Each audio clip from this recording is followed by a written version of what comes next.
focus sur la Méditerranée, mais je pourrais aussi l'appeler un petit peu de façon provocative que l'humain n'aime pas sa mer.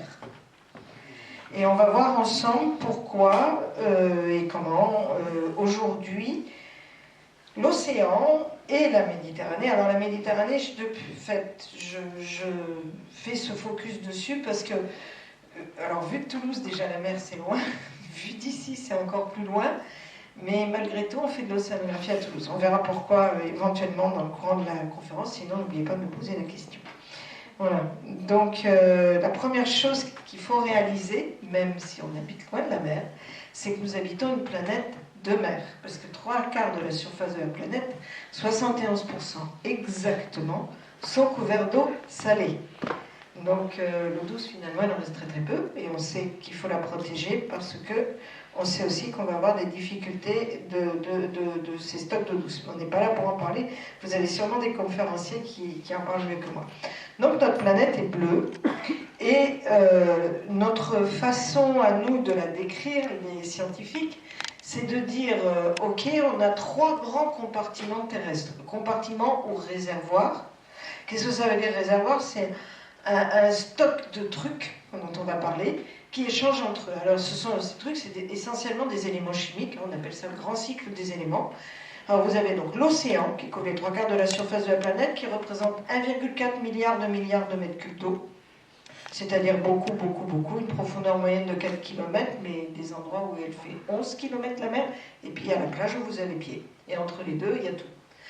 Et cet océan, donc, il va échanger avec l'atmosphère de la chaleur, de l'eau, des gaz, on va en parler. L'eau, c'est l'évaporation, la pluie. Les gaz, justement, on va en parler beaucoup. Ça sera entre autres les gaz à effet de serre.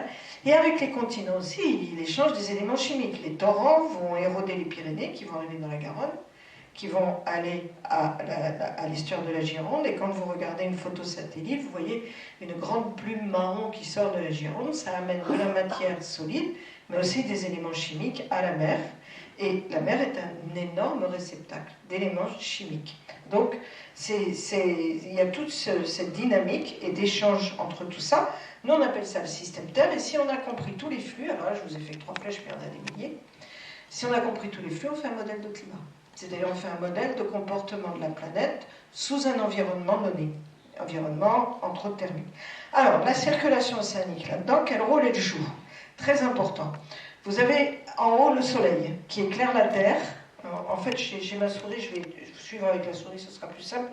Vous avez le soleil qui éclaire la Terre à la perpendiculaire à l'équateur, et donc le rayonnement chaleur qui arrive à l'équateur, l'énergie par mètre carré est très important, c'est là qu'il est maximal, par rapport à si on regarde au pôle, vous avez au contraire un rayonnement qui arrive tangentiellement, et du coup vous avez moins d'efficacité. Donc chauffage à l'équateur et froid au nord, s'il n'y avait pas de circulation océanique et atmosphérique, mais océanique beaucoup, ça resterait comme ça. Et en fait, on va l'illustrer avec quoi? Avec ce courant marin, dont on voit ici la température qui est mesurée par satellite. On n'est pas allé mettre des thermomètres dans tous les 10 cm d'eau. Et donc la température montre que vous avez ici des eaux chaudes, parce que vous êtes à des latitudes plus sud, et au nord vous avez des eaux froides. En fait, ce courant ici s'appelle le Gulf Stream. C'est un des plus connus en Europe, et en particulier des Bretons, parce que ma maman dit que s'il y a des palmiers dans son jardin, c'est grâce au Gulf Stream. Et donc, en fait, qu'est-ce qu'il fait ce courant?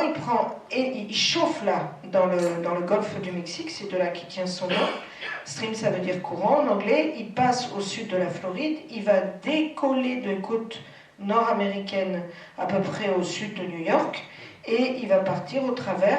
Bon, ça, c'est des questions de force de Coriolis, peu importe, enfin, c'est là parce qu'il y a la rotation de la Terre. Ça va partir en diagonale et venir justement mourir sur les côtes européennes. Alors il ne meurt pas vraiment à la fin, c'est ce qu'il faut comprendre. Et au nord, au contraire, vous avez le courant dit du Labrador qui arrive du nord avec des eaux froides.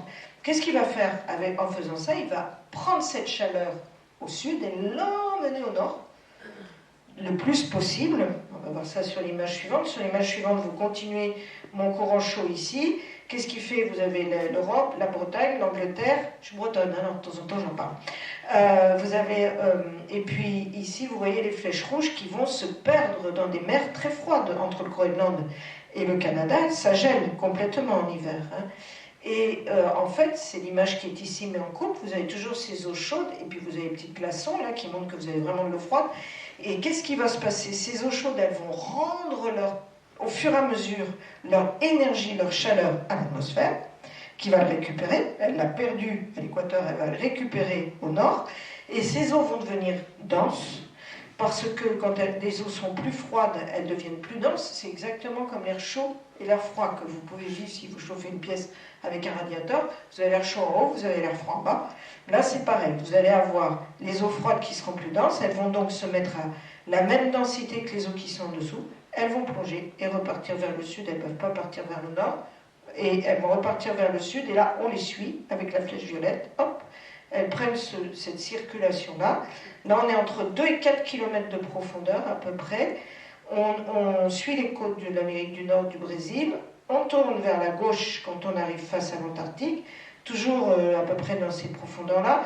Et là, on a des situations où on irrigue l'Indien, le Pacifique, les eaux remontent à la faveur de systèmes de circulation que je ne vous détaillerai pas parce que ça c'est trop compliqué, mais il faut me croire. Donc, parce que de toute façon, l'eau elle ne peut pas s'échapper. À un moment donné, elle revient. Elle revient par la petite boucle rose là, elle passe par les détroits indonésiens ou bien par le Cap Horn, et puis elle revient dans l'Atlantique, elle passe dans le Gulf Stream et ça recommence. Et à votre avis, elle met combien de temps à faire ce tour? 8 ans. Oh, monsieur René n'a pas le droit de répondre, parce que normalement il a déjà la réponse. 8 ans, pourquoi pas, mais c'est beaucoup plus que ça. Oui. On va faire un effort quand même. J'adore jouer au juste prix. Alors, vous pouvez vous jeter. D'abord, je ne connais pas vos noms. Il n'y a l'eau. pas de copie à relever et je ne mets pas de note à la fin de la séance. Vous pouvez y aller. 2000 ans. Hein?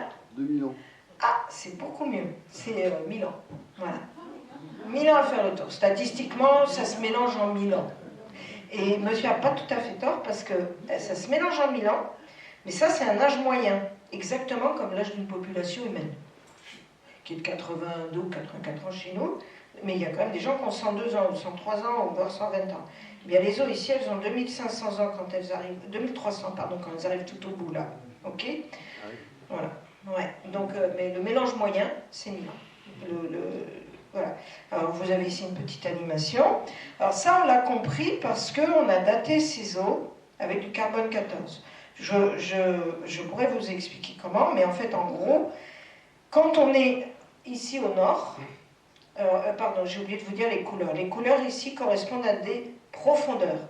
Quand on est dans le rose, on est en surface. Quand on est dans le bleu, on va être en profondeur. Donc vous voyez là, pour l'instant, on fait un petit tour ici. On prend le Gulf Stream, on monte au nord, paf, on est dans l'Arctique, on a froid. Les eaux plongent et redescendent cette fois-ci entre, ce que je vous ai dit, 3 à 4 000 mètres. Et puis, hop, elles vont remonter à la faveur de phénomènes de circulation, et puis elles vont finir par revenir et faire le tour, tout ça. Là, c'est 500 ans à peu près de boucle, parce que c'est une goutte d'eau qu'on a simulée et qui a mis 500 ans à faire le tour à peu près. Et en fait, quand elles sont ici en surface, au dernier moment avant de plonger, elles sont en contact avec l'air, ce qu'on appelle l'atmosphère. Et dans l'air, il y a du gaz carbonique, et ce gaz carbonique, il contient du carbone 14. Alors, le carbone 14, vous en avez peut-être entendu parler dans une de vos conférences, c'est vraiment l'élément radioactif clé des anthropologues, ceux qui vont trouver des os enterrés dans la terre, et pour donner l'âge d'un squelette, hop, ils vont mesurer le carbone 14. Et nous, ces os qui partent avec un message de carbone 14, une fois qu'elles sont isolées, là, qu'elles sont dans le bleu, elles ne sont plus en contact avec l'air, elles ne se renouvellent plus en carbone 14, c'est radioactif, elles perdent leur carbone 14 comme un chronomètre, et nous on mesure la teneur en carbone 14 ici et la teneur en carbone 14 à l'arrivée, et on trouve que ça fait 2300 ans. Voilà. On mesure un âge avec un chronomètre. Je ne suis pas sûre que je l'avais raconté à Toulouse, vous avez comme ça un petit supplément. Mais par contre, ça explique bien ce qu'est mon métier, d'utiliser les éléments chimiques et de la classification. Enfin, les éléments chimiques, alors si vous avez des souvenirs de l'école, de la classification périodique, pour tracer des processus et les quantifier dans l'océan, des mécanismes. Alors notre océan, il ne contient pas que de l'eau, il contient aussi de la vie. Pourquoi et comment ça marche? Donc on voit déjà apparaître notre client de gaz carbonique ici. En gros, on a des éléments chimiques qui vont pénétrer dans la mer, soit par l'atmosphère, soit par les fleuves, je vous l'ai dit, et y compris des contaminants ici. Ils arrivent soit par les vents, soit par les rivières. Et c'est dans ces éléments chimiques, il y a des nitrates, il y a des phosphates, il y a du carbone. Qu'est-ce que c'est que les nitrates, les phosphates, le carbone? C'est la base des éléments chimiques pour permettre la vie. Quand un arbre, l'agriculture, tout repose sur les nitrates, les phosphates, le carbone, on dit aussi azote, phosphate, etc. Ils sont dissous, là, donc on ne les voit pas, j'ai fait exprès, on ne les voit pas. Ils sont dissous, ils sont en solution, le carbone aussi, sauf que dès qu'il y a de la lumière, il y a des espèces d'algues qui vont transformer par la photosynthèse, exactement comme il y a de l'herbe qui pousse dans cette prairie, qui vont transformer, grâce à ces éléments chimiques qui sont à leur disposition, ces éléments dissous en matière. En matière, c'est-à-dire en feuilles. Alors, c'est des algues, donc ce ne sont pas des feuilles, et ce sont des petits organismes qui vont être brodés. On prend la même analogie, par des petites crevettes, vous les avez ici, qui vont elles-mêmes être mangées par des plus gros, etc. C'est le début de la chaîne alimentaire dans la mer. Et donc ça, c'est vraiment très important, parce que c'est exprès que j'ai mis le carbone ici. On va beaucoup en parler du carbone à cause du gaz carbonique, et on va très vite voir pourquoi, mais vous avez le carbone qui pénètre là, il est entraîné ici, il va être fixé sous forme solide. Or, quand les espèces ont fini de vivre, c'est-à-dire 3 semaines, c'est pas des échelles de vie aussi longues que nous. Les plus longues, elles vivent de l'ordre de 3 semaines, les crevettes un peu plus, je parle des algues là. Donc tous ces petits organismes-là vont créer des détritus, des cadavres, qui vont plonger en profondeur, et vous voyez que si vous suivez la flèche, ils vont être stockés dans les profondeurs de l'océan. Au moins 1000 ans pour ceux qui continuent le circuit, et puis il y en a qui sédimentent et qui restent dans des millions d'années au fond des océans. On appelle ça, nous, la séquestration du carbone. Séquestration parce qu'on prend du carbone à l'atmosphère, hop, par la vie, qu'on appelle la pompe biologique. On prend du carbone et on l'entraîne dans les fonds, et on le soustrait. Alors après, ça, c'est la vitesse à laquelle les particules chutent. Vous avez aussi des particules, quand il y a du sirocco, on prend des poussières sur nos pare-brises. Quand cette poussière, elle passe au-dessus de la Méditerranée, elle tombe sur la Méditerranée.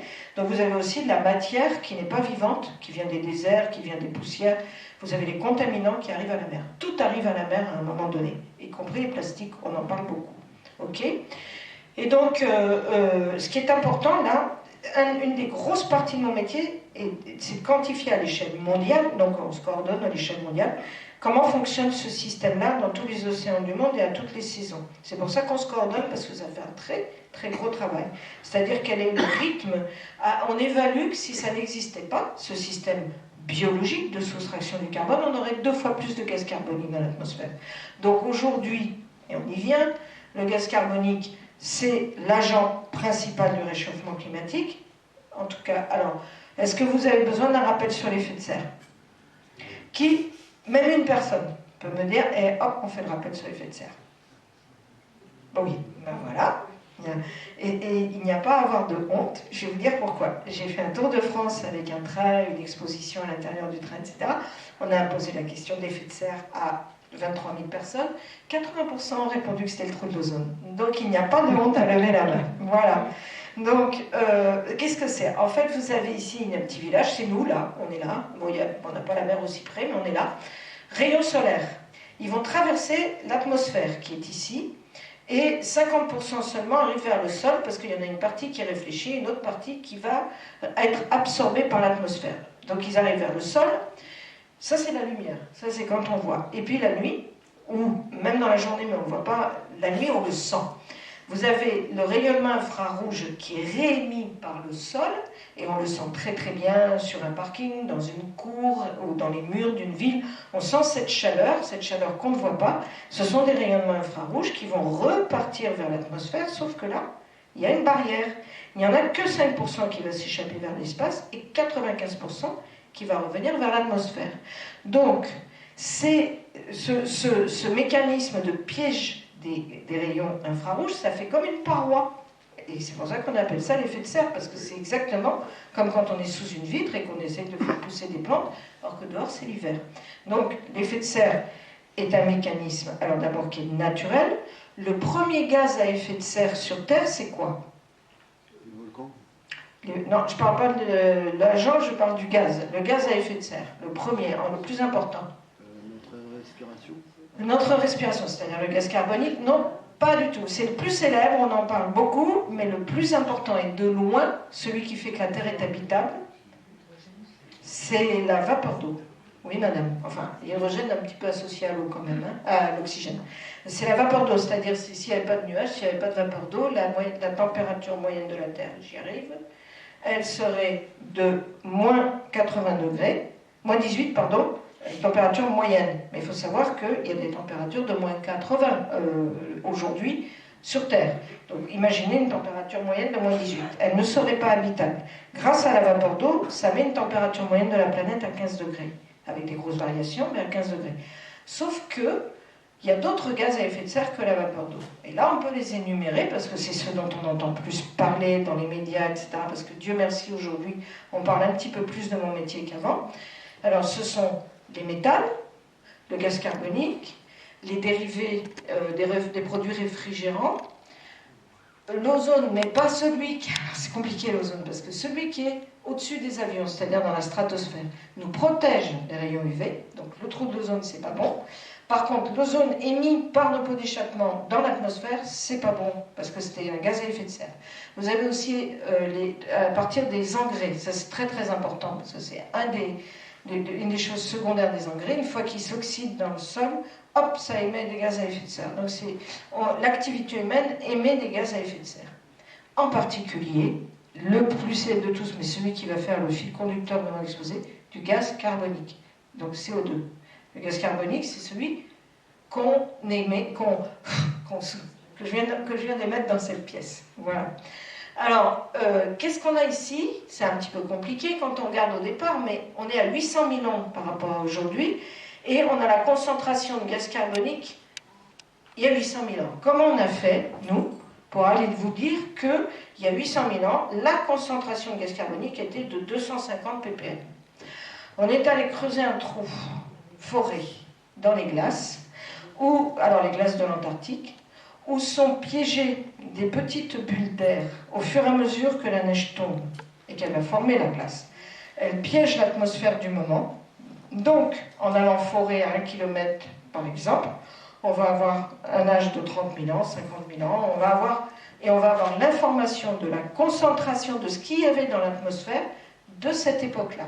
Et justement, sur 800 000 dernières années, vous voyez qu'il y a eu plus, moins, plus, moins, plus, moins de gaz carbonique avec une cyclicité de l'ordre de 100 000 ans à peu près.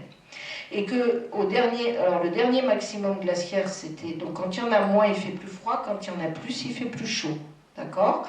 Et donc c'est des alternances de périodes chaudes, froides, etc. Ça, c'est ce qu'on appelle il y a 20 000 ans le dernier maximum glaciaire. 20 000 ans, c'est pas vieux. Si vous allez dans les grottes des Pyrénées, vous trouverez des peintures rupestres avec des gens qui fuyaient la calotte qui était sur l'Angleterre et le nord de l'Europe et qui venaient ici, il n'y avait pas de frontières, ils pouvaient traverser, ils ne se faisaient pas expulser. Et donc en fait, vous avez l'apparition de Néandertal à peu près il y a 450 000 ans, et puis vous avez l'apparition d'Homo sapiens beaucoup plus récemment, il y a 100 000 ans à peu près, et vous voyez ici donc qu'ils ont subi ces conditions chaudes, froides, mais ils étaient moins nombreux. On imagine qu'ils se battaient, mais ils pouvaient surtout se déplacer en tribu sans avoir de frein. C'est un point extrêmement important dans nos sociétés aujourd'hui, ça. Et dans les derniers 150 ans, on est passé d'une valeur maximale sur 800 000 ans de 280, c'est la valeur de la mesure de la concentration de gaz carbonique dans l'atmosphère, à aujourd'hui 420. Parce que ça c'était 2021, on est à 420 en 2023. Ok ? Et donc ça c'est des documents accumulés par les scientifiques et qui servent justement à ces groupes internationaux qui se réunissent tous les ans depuis 92. On l'a mis en place pour la première fois en 90, puis il y a eu le sommet d'Orient en 92, donc on en parle beaucoup. Mais c'est ce qu'on appelle le groupe des experts du climat, le GIEC, groupe international d'experts du climat. Les concentrations actuelles de gaz à effet de serre sont sans précédent depuis 800 000 ans en termes de valeur, mais aussi de tendance. Ça, c'est ce qu'on appelle la détection. Et les travaux des chimistes attestent que ce gaz est d'origine humaine, anthropique, c'est humaine. Et cette augmentation de gaz à effet de serre, ça résulte de la combustion des énergies fossiles, tout ce que l'on utilise comme énergie pour vivre, la lumière, les grippins, les lave-linges, les lave-vaisselle, tout, évidemment les grosses industries, les petites industries, évidemment le déplacement et les habitations. Et donc ça c'est l'attribution, c'est ce qu'on appelle l'attribution. Alors ici vous avez des courbes, alors au lieu d'être, j'en montre très peu, et je suis désolée d'être en anglais, mais vous voyez ici qu'il y a 1980 et 2100, donc c'est au contraire de tout à l'heure où on allait dans le passé, là on va se projeter dans le futur. Et qu'est-ce qu'on représente là? La concentration des émissions de gaz carbonique. Et qu'est-ce qu'on fait avec ces courbes? Ne les regardez pas pour l'instant. On construit des scénarios de vie. On prend le scénario de vie d'aujourd'hui. Donc qu'est-ce que c'est un scénario de vie? C'est des économistes, des démographes, des spécialistes de l'agriculture, des spécialistes de l'industrie, qui se réunissent, des forêts, etc., peu importe, ils se réunissent et puis ils définissent un mode de vie. Le mode de vie occidental, le mode de vie. Et ils disent, voilà, ce mode de vie émet tant de gaz à effet de serre par an. Ce mode de vie plus sobre émettrait moins de gaz à effet de serre par an. Ou un mode de vie plus gaspillant émettrait beaucoup plus de gaz à effet de serre par an. Et donc, ça c'est ce que l'on appelle la courbe, celle qui se projette. Alors évidemment, vous avez le noir, pardon, c'est important le noir, c'est ces calculs-là, on les fait pour aujourd'hui. Et on vérifie, ça c'est les modèles, on vérifie que les modèles qu'on a pour une concentration de gaz carbonique émise marchent. C'est-à-dire que ces modèles, on compare aux mesures et puis on voit bien que ça marche. Okay, donc c'est la partie où on cale la science.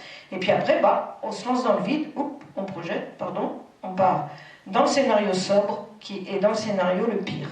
Alors le scénario dit du laisser-faire, c'est comme si on continuait comme aujourd'hui au niveau planétaire. Et le scénario sobre, c'est au contraire, on adopte des résolutions et on transforme notre économie et on devient beaucoup plus sobre pour atteindre, à la fin de ce siècle, la fameuse seuil des 2 degrés dont vous entendez parler dans les médias et que je vais vous définir. C'est quoi les 2 degrés? Parce que ça, c'est les accords de Paris, mais la plupart des gens ne savent pas ce que c'est. Eh bien, c'est par rapport à 1850. L'augmentation maximale de température que l'on peut viser depuis 1850 pour garder une planète habitable. En fait, il y a eu les accords de Paris à 2 degrés, et très très vite derrière, il y a les pays intertropicaux qui ont dit nous, avec les coraux, 2 degrés ça ne marche pas. 1,5 degré, pas plus. Aujourd'hui, on est à 1,15 degrés, de plus qu'en 1850. Donc on n'a pas fait beaucoup d'efforts. Et donc ça, c'est la courbe qu'on prendrait, on émettrait moins de CO2, et ça, comme il y a un lien direct entre le gaz carbonique et la température, puisque je vous ai dit que c'était un gaz qui réchauffait l'atmosphère, c'est un peu comme si on tournait le bouton du thermostat, vous allez avoir donc un choix de vie, et ces choix de vie, vous ne voyez pas, mais il y a plein de spaghettis là. Ça, c'est des milliers de scénarios. On a le scénario, je vous ai représenté le maximum et le plus sobre, mais je vous fais remarquer aussi que le plus sobre, il coupe la courbe de zéro, ça veut dire que pour y arriver, il faudra soustraire du gaz carbonique à l'atmosphère. Et là, il y a tout un travail de recherche en cours pour travailler à soustraire du gaz carbonique à l'atmosphère. Alors, si on ne fait rien, les effets à attendre. Alors, vous allez voir que ces effets à attendre, on les voit déjà. Ça, c'est dans les prévisions, dans les modèles de climat depuis 40 ans. Qu'il y aurait des chaleurs extrêmes l'an dernier. Qu'il y aurait de fortes précipitations. Il y a 1 an et demi, à peu près, enfin même 2 ans, la Belgique, l'Allemagne, et puis le Pakistan l'année dernière, etc. Les précipitations monstrueuses. Des sécheresses. Qu'est-ce qu'on vit en ce moment? Une sécheresse hivernale. Des incendies, l'année dernière. En particulier les Landes et tout, qui n'étaient pas du tout habitués à avoir autant d'incendies. Et puis, on va plutôt parler de ça, l'océan, réchauffement, acidification et perte d'oxygène. Avant de parler de l'océan, parce qu'il y a un lien direct, je vais vous montrer ici une simulation sur la neige et sur le débit des rivières. Et ça, c'est l'évolution modélisée, donc c'est un calcul, de la limite pluie-neige qui recule, donc elle recule de façon extrême, très fortement, en rouge, faible dans les plus hautes montagnes des Alpes, mais dans les Pyrénées, c'est extrême ou très fortement. Ça, c'est pour la fin de ce siècle. En 2100, elle aura reculé de façon extrême ou très forte, cette limite pluie-neige. En fait, elle remonte, on le constate, on l'a constaté cet hiver, on le constate, la limite pluie-neige remonte, les stations de moyenne montagne cherchent à changer leur économie, et ici on est en droite ligne avec cette question. Et l'autre chose qui est en droite ligne avec cette question, c'est la Garonne. Et toutes les rivières du sud de la France, pareil, et ça c'est leur débit en été, c'est-à-dire à l'étiage, La variation du débit en été sera extrême en 2100 si on ne fait rien. Ça, c'est dans le scénario du laisser-faire. Si on ne fait rien, on va se retrouver avec une Garonne qui sera pas du tout le fleuve qu'elle est aujourd'hui, mais un petit ruisseau, comme elle peut être des fois à Toulouse où on traverse à pied. Hein. Donc, extrême fort, vous voyez très bien. Alors, qu'est-ce qui se passe pour les rivières? Il y a moins de stock de neige dans les Pyrénées, donc il n'y a pas d'effet château d'eau, donc il n'y a pas d'arrivée. Et ensuite, quand l'eau descend, comme il fait plus chaud, elle s'évapore plus. Donc, de toute façon, il y a les deux mécanismes qui jouent. Ce que ça amène aussi, et on commence à en parler dans les médias, j'espère qu'on va en parler un peu plus, c'est qu'on arrête Godefèche en été, quand elle est trop chaude et quand elle est trop petite, la Garonne, quand elle a un débit trop faible. Et je vous rappelle qu'on a un président de la République qui a dû construire plein de centrales nucléaires. On a l'impression qu'il n'a pas de climatologue dans son environnement. Il les écoute pas. Ah non, ça écoute pas grand monde. Hein. Non, il est beaucoup de cœur, c'est pour ça. Il n'y a pas grand monde autour de lui, sans doute. Alors, ça c'est un peu compliqué, mais je vais vous le dire regardez pas la figure. En fait, ce qu'on constate, nous, c'est que l'énergie en excès émise par les humains, plus de 90% de cette énergie, elle est stockée dans la mer. Alors faites l'expérience un jour, vous prenez un litre d'eau, vous le chauffez à 100 degrés. Vous prenez un truc solide, genre un caillou à côté, vous le chauffez à 100 degrés. Le caillou va refroidir infiniment plus vite que le litre d'eau. L'eau a une capacité à garder l'énergie, la chaleur, beaucoup plus qu'un solide. Donc la Terre, le continent, garde moins la chaleur que la mer. La mer, elle encaisse l'énergie en trop émise par l'humanité. Donc elle encaisse. Donc qu'est-ce qui va se passer? Tout au début, je vous ai dit, regardez, c'est ce jeu entre le chaud et le froid qui détermine la circulation océanique mondiale et qui détermine le climat actuel. Le climat actuel, cette circulation que je vous ai montrée, c'est à 8000 ans à peu près. Ça fait 8000 ans que nos sociétés se développent dans un climat qui était stable à quelques petites variations près et qui, là, aujourd'hui, se réchauffe considérablement puisqu'on est passé très brutalement de 280 à 420 ppm. Eh bien, cette énergie en excès qui est émise par l'humanité, elle est encaissée par la mer. C'est un peu une bombe à retardement et un des effets immédiats, celui-là par contre on le mesure. Alors ça, qu'est-ce que c'est? C'est 1890 ici, 2020. C'est la mesure de l'évolution du niveau de la mer. Alors qu'est-ce qu'on fait pour mesurer le niveau de la mer? On met au fond de l'eau une balise, qui est un espèce de baromètre inverse. Le baromètre, il mesure une pression. Et vous avez au-dessus le niveau d'eau. Et vous allez avoir entre les deux une hauteur. Eh bien, la balise, en dessous, elle mesure la hauteur. Donc, elle mesure le niveau de la mer au-dessus de sa tête. OK? Donc, des balises comme ça, des marégraphes, on en a mis... le premier, il a été mis à Marseille à la fin du siècle, du 19e siècle. Et donc, on mesure la montée du niveau de la mer depuis un bon moment. Au cours du siècle dernier, on a une augmentation du niveau de la mer de 17 cm. Sur les 10 dernières années du siècle dernier, notre barre d'erreur a diminué parce qu'on a aussi envoyé des satellites qui mesurent très très bien le niveau de la mer. Alors eux, ils sont au contraire dans l'atmosphère. Ils envoient un signal, genre un signal de radar de flic, qui va à la surface de l'eau, qui rebondit, qui retourne au satellite et ça donne la distance. Voilà. Et ils sont pas verbalisés. Et avec les deux, avec à la fois la hauteur mesurée depuis en haut et avec la pression mesurée depuis le fond, on arrive à une très très bonne mesure de l'élévation du niveau de la mer.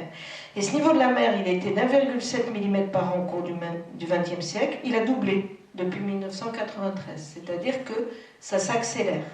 Et vous avez ici, je vous le montre, là à Venise. Donc Venise, vous avez Tide Gauge, c'est un marégraphe. Là, il y a un petit satellite aussi. Et on a la variation du niveau de la mer entre 1950 et 1990. Et puis l'accélération avec l'altimétrie satellitaire. Et de toute façon, avec une... Alors, qu'est-ce qui génère cette augmentation du niveau de la mer? La dilatation, c'est-à-dire que comme l'eau se chauffe, elle se dilate.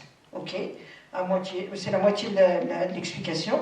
Et l'autre moitié, c'est les glaciers des Pyrénées, c'est les glaciers des Alpes, c'est les glaciers du Groenland. C'est toute cette eau qui est solide sur Terre, qui fond, qui va dans les torrents, qui va dans les rivières, qui va à la mer. Et donc ça explique la montée du niveau de la mer. Donc le glacier dessous, qui n'est plus une toute petite poche, qui était très grand, le Wingman, tout ça, ça a contribué à augmenter le niveau de la mer. Le sud du Groenland fond, le nord de la péninsule antarctique fond aussi, et donc encore une courbe, je suis absolument désolée, mais souvent c'est un peu essentiel. Donc là, c'est la partie, encore une fois, 1900, 1950, 2000, c'est tout ce qu'on a mesuré, et c'est aujourd'hui. Et puis ça, c'est ce qu'on prévoit dans montée du niveau de la mer. Donc vous avez ici en centimètres. On peut atteindre jusqu'à 2 mètres à la fin de ce siècle de montée du niveau de la mer parce que on ne sait pas exactement comment va se comporter l'Antarctique. Pas tout l'Antarctique, il n'est pas question que tout l'Antarctique fonde, parce que c'est quand même, ça reste bien au sud, bien froid. Mais toute la bordure de l'Antarctique, comme les eaux océaniques se réchauffent, ça commence à éroder en faisant fondre les icebergs, enfin la côte antarctique, et ça génère de la fonte un peu accélérée. Donc, de toute façon, même dans le scénario sobre qui est ici, ça sera 40 cm de plus à la fin de ce siècle. 40 cm de plus en moyenne sur toutes les plages de partout. Voilà. Avec des petites variations, mais pas énormes. De toute façon, une fois qu'on a pris des 7 cm ou 40 cm, voilà. Donc, c'est quand même quelque chose qui est vraiment extrêmement préoccupant. Parce que, alors ça l'est, on va en reparler pour la Méditerranée, mais ça l'est pour des mégalopoles comme Bangkok, ça l'est pour le Bangladesh, ça l'est pour... et là, je lisais un article, Miami est complètement menacé. Miami va être dans l'eau de mer. L'eau de mer, c'est impropre à la consommation. Moi, j'aime l'eau de mer, mais vraiment, sincèrement, pour l'analyser, pour ce qu'elle me raconte, pour naviguer dessus, mais certainement pas pour vivre avec. Parce qu'à part les poissons qui y sont adaptés, il n'y a pas une plante terrestre qui pousse avec de l'eau salée, hein, même saumâtre. Hein. Alors, notre Méditerranée, là, encore une très très jolie carte en couleur, donc vous la voyez, hein, c'est ce qu'on appelle le bassin occidental avec la Corse et la Sardaigne. Vous avez ici le détroit de Sicile, le bassin oriental avec en particulier les côtes d'Israël, de la Libye et puis la Grèce, hein, pour faire très très simple. Et alors, qu'est-ce qui va se passer pour la Méditerranée? En fait, dans notre jargon, c'est un hotspot, c'est un point chaud du réchauffement climatique. C'est-à-dire que c'est une région qui est comme l'Arctique, qui vit tout en accéléré et en pire. Alors, qu'est-ce que l'on craint? On craint une augmentation, vous avez ici, ça c'est la différence de température à la fin de ce siècle, donc entre 2070 et 2100, et la même période au siècle dernier, dans la fin du siècle dernier, entre 61 et 90. Vous avez 30 ans au siècle dernier, 30 ans à la fin de ce siècle, vous faites la différence. Et ça, c'est 6 scénarios de laisser-faire, et ça, c'est scénario sobre. Je parle toujours de mes scénarios de laisser-faire, c'est comme si on continuait à vivre comme aujourd'hui en émettant beaucoup de gaz à effet de serre, en prenant beaucoup l'avion, en faisant plein de choses comme on fait aujourd'hui, qu'on a l'habitude, surtout les pays occidentaux. Hein. Et ça, c'est au contraire le scénario sobre. Et vous voyez que dans le scénario du laisser-faire, la température moyenne peut augmenter de 3,4 degrés à peu près dans les points... on va en reparler de ça. Et puis, même dans le scénario sobre, elle augmente. Et c'est encore une fois une moyenne. Eh bien, que s'est-il passé l'été dernier? Que s'est-il passé? Une vague de chaleur marine, ce que l'on a appelé, nous, des incendies sous-marins. Le 19 juin 22, mesurée par satellite, la température de surface de l'eau était 6 degrés de plus au large de Marseille et du golfe de Gênes que l'habitude. 6 degrés de plus en termes de végétation sous-marine, c'est un incendie. C'est-à-dire, c'est comme l'incendie dans les Landes, exactement. Et donc là, c'était vraiment extrêmement inquiétant. Alors d'ailleurs, ça fait plusieurs fois que je vous parle de satellites.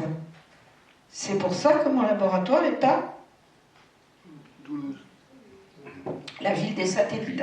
On utilise énormément les satellites d'observation de la Terre, et en particulier, on a des satellites adaptés à toutes nos questions pour étudier l'océan, bien sûr. Donc ça, c'est des mesures de température par satellite.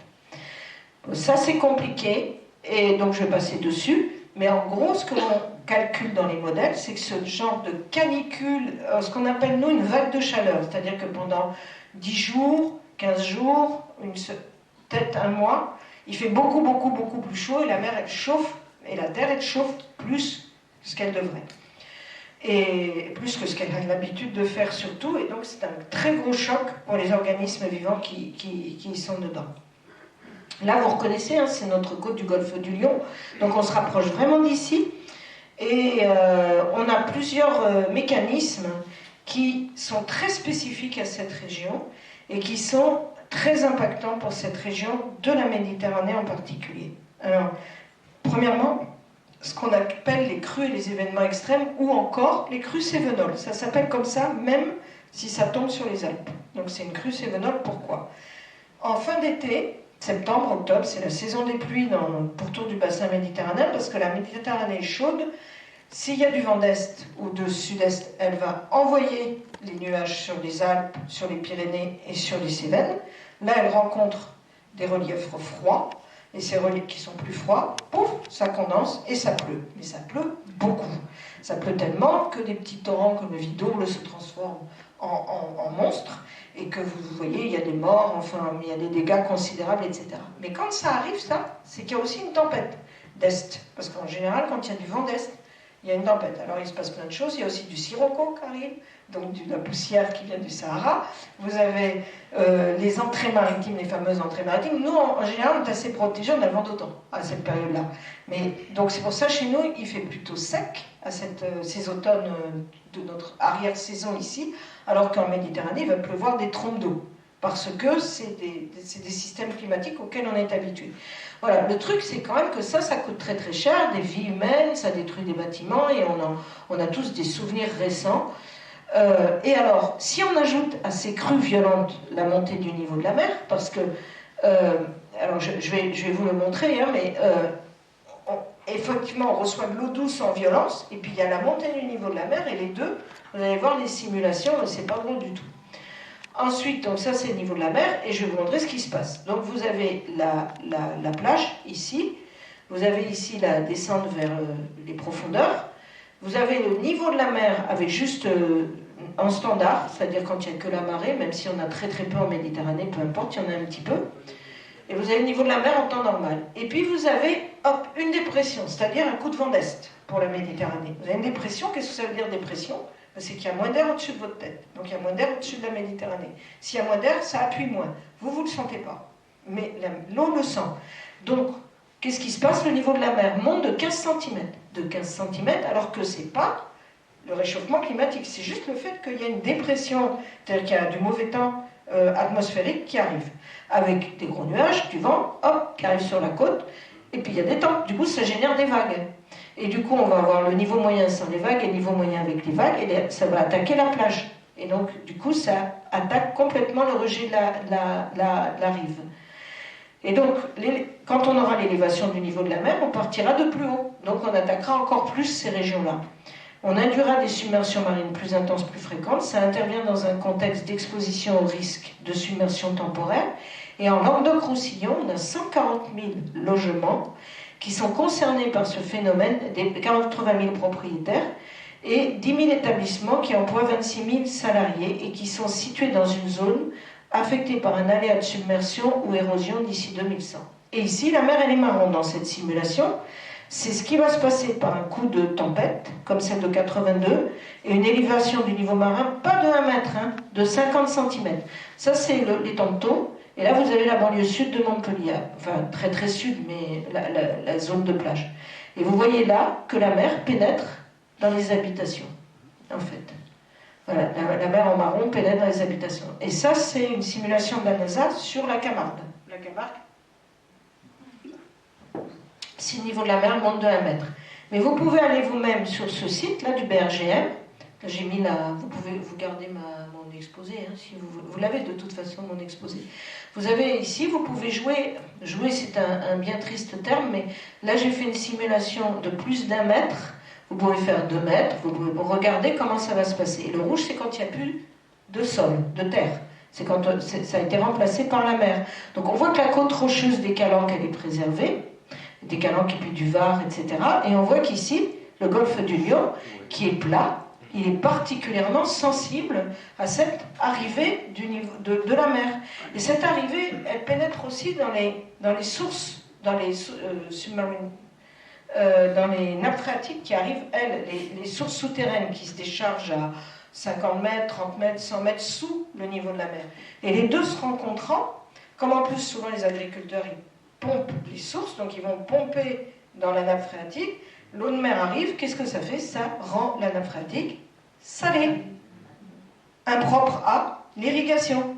Donc il ne faut plus pomper, et puis il ne faut pas que le niveau de la mer il monte. Et pourquoi le niveau de la mer il monte? Parce qu'on met du gaz carbonique dans l'atmosphère, on réchauffe le climat, on fait dilater la mer et on fait fondre les glaces, et voilà, et l'équation est simple, hein, il n'y a pas à chercher midi à 14h.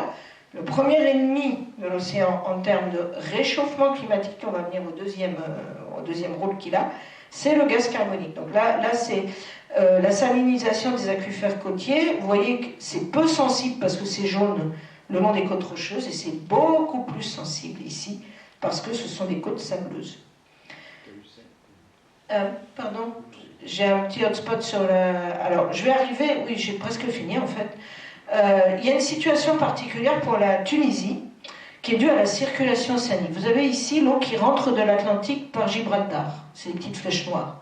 Elles passent ici au détroit de Sicile, puis elles viennent dans le golfe de Gabès, ici, qui est très peu profond, et ça chauffe. Ça chauffe parce qu'on est à la frontière du désert, hein, quand même. Donc, c'est des endroits où il fait très chaud. Donc, même entre 93 et 2000...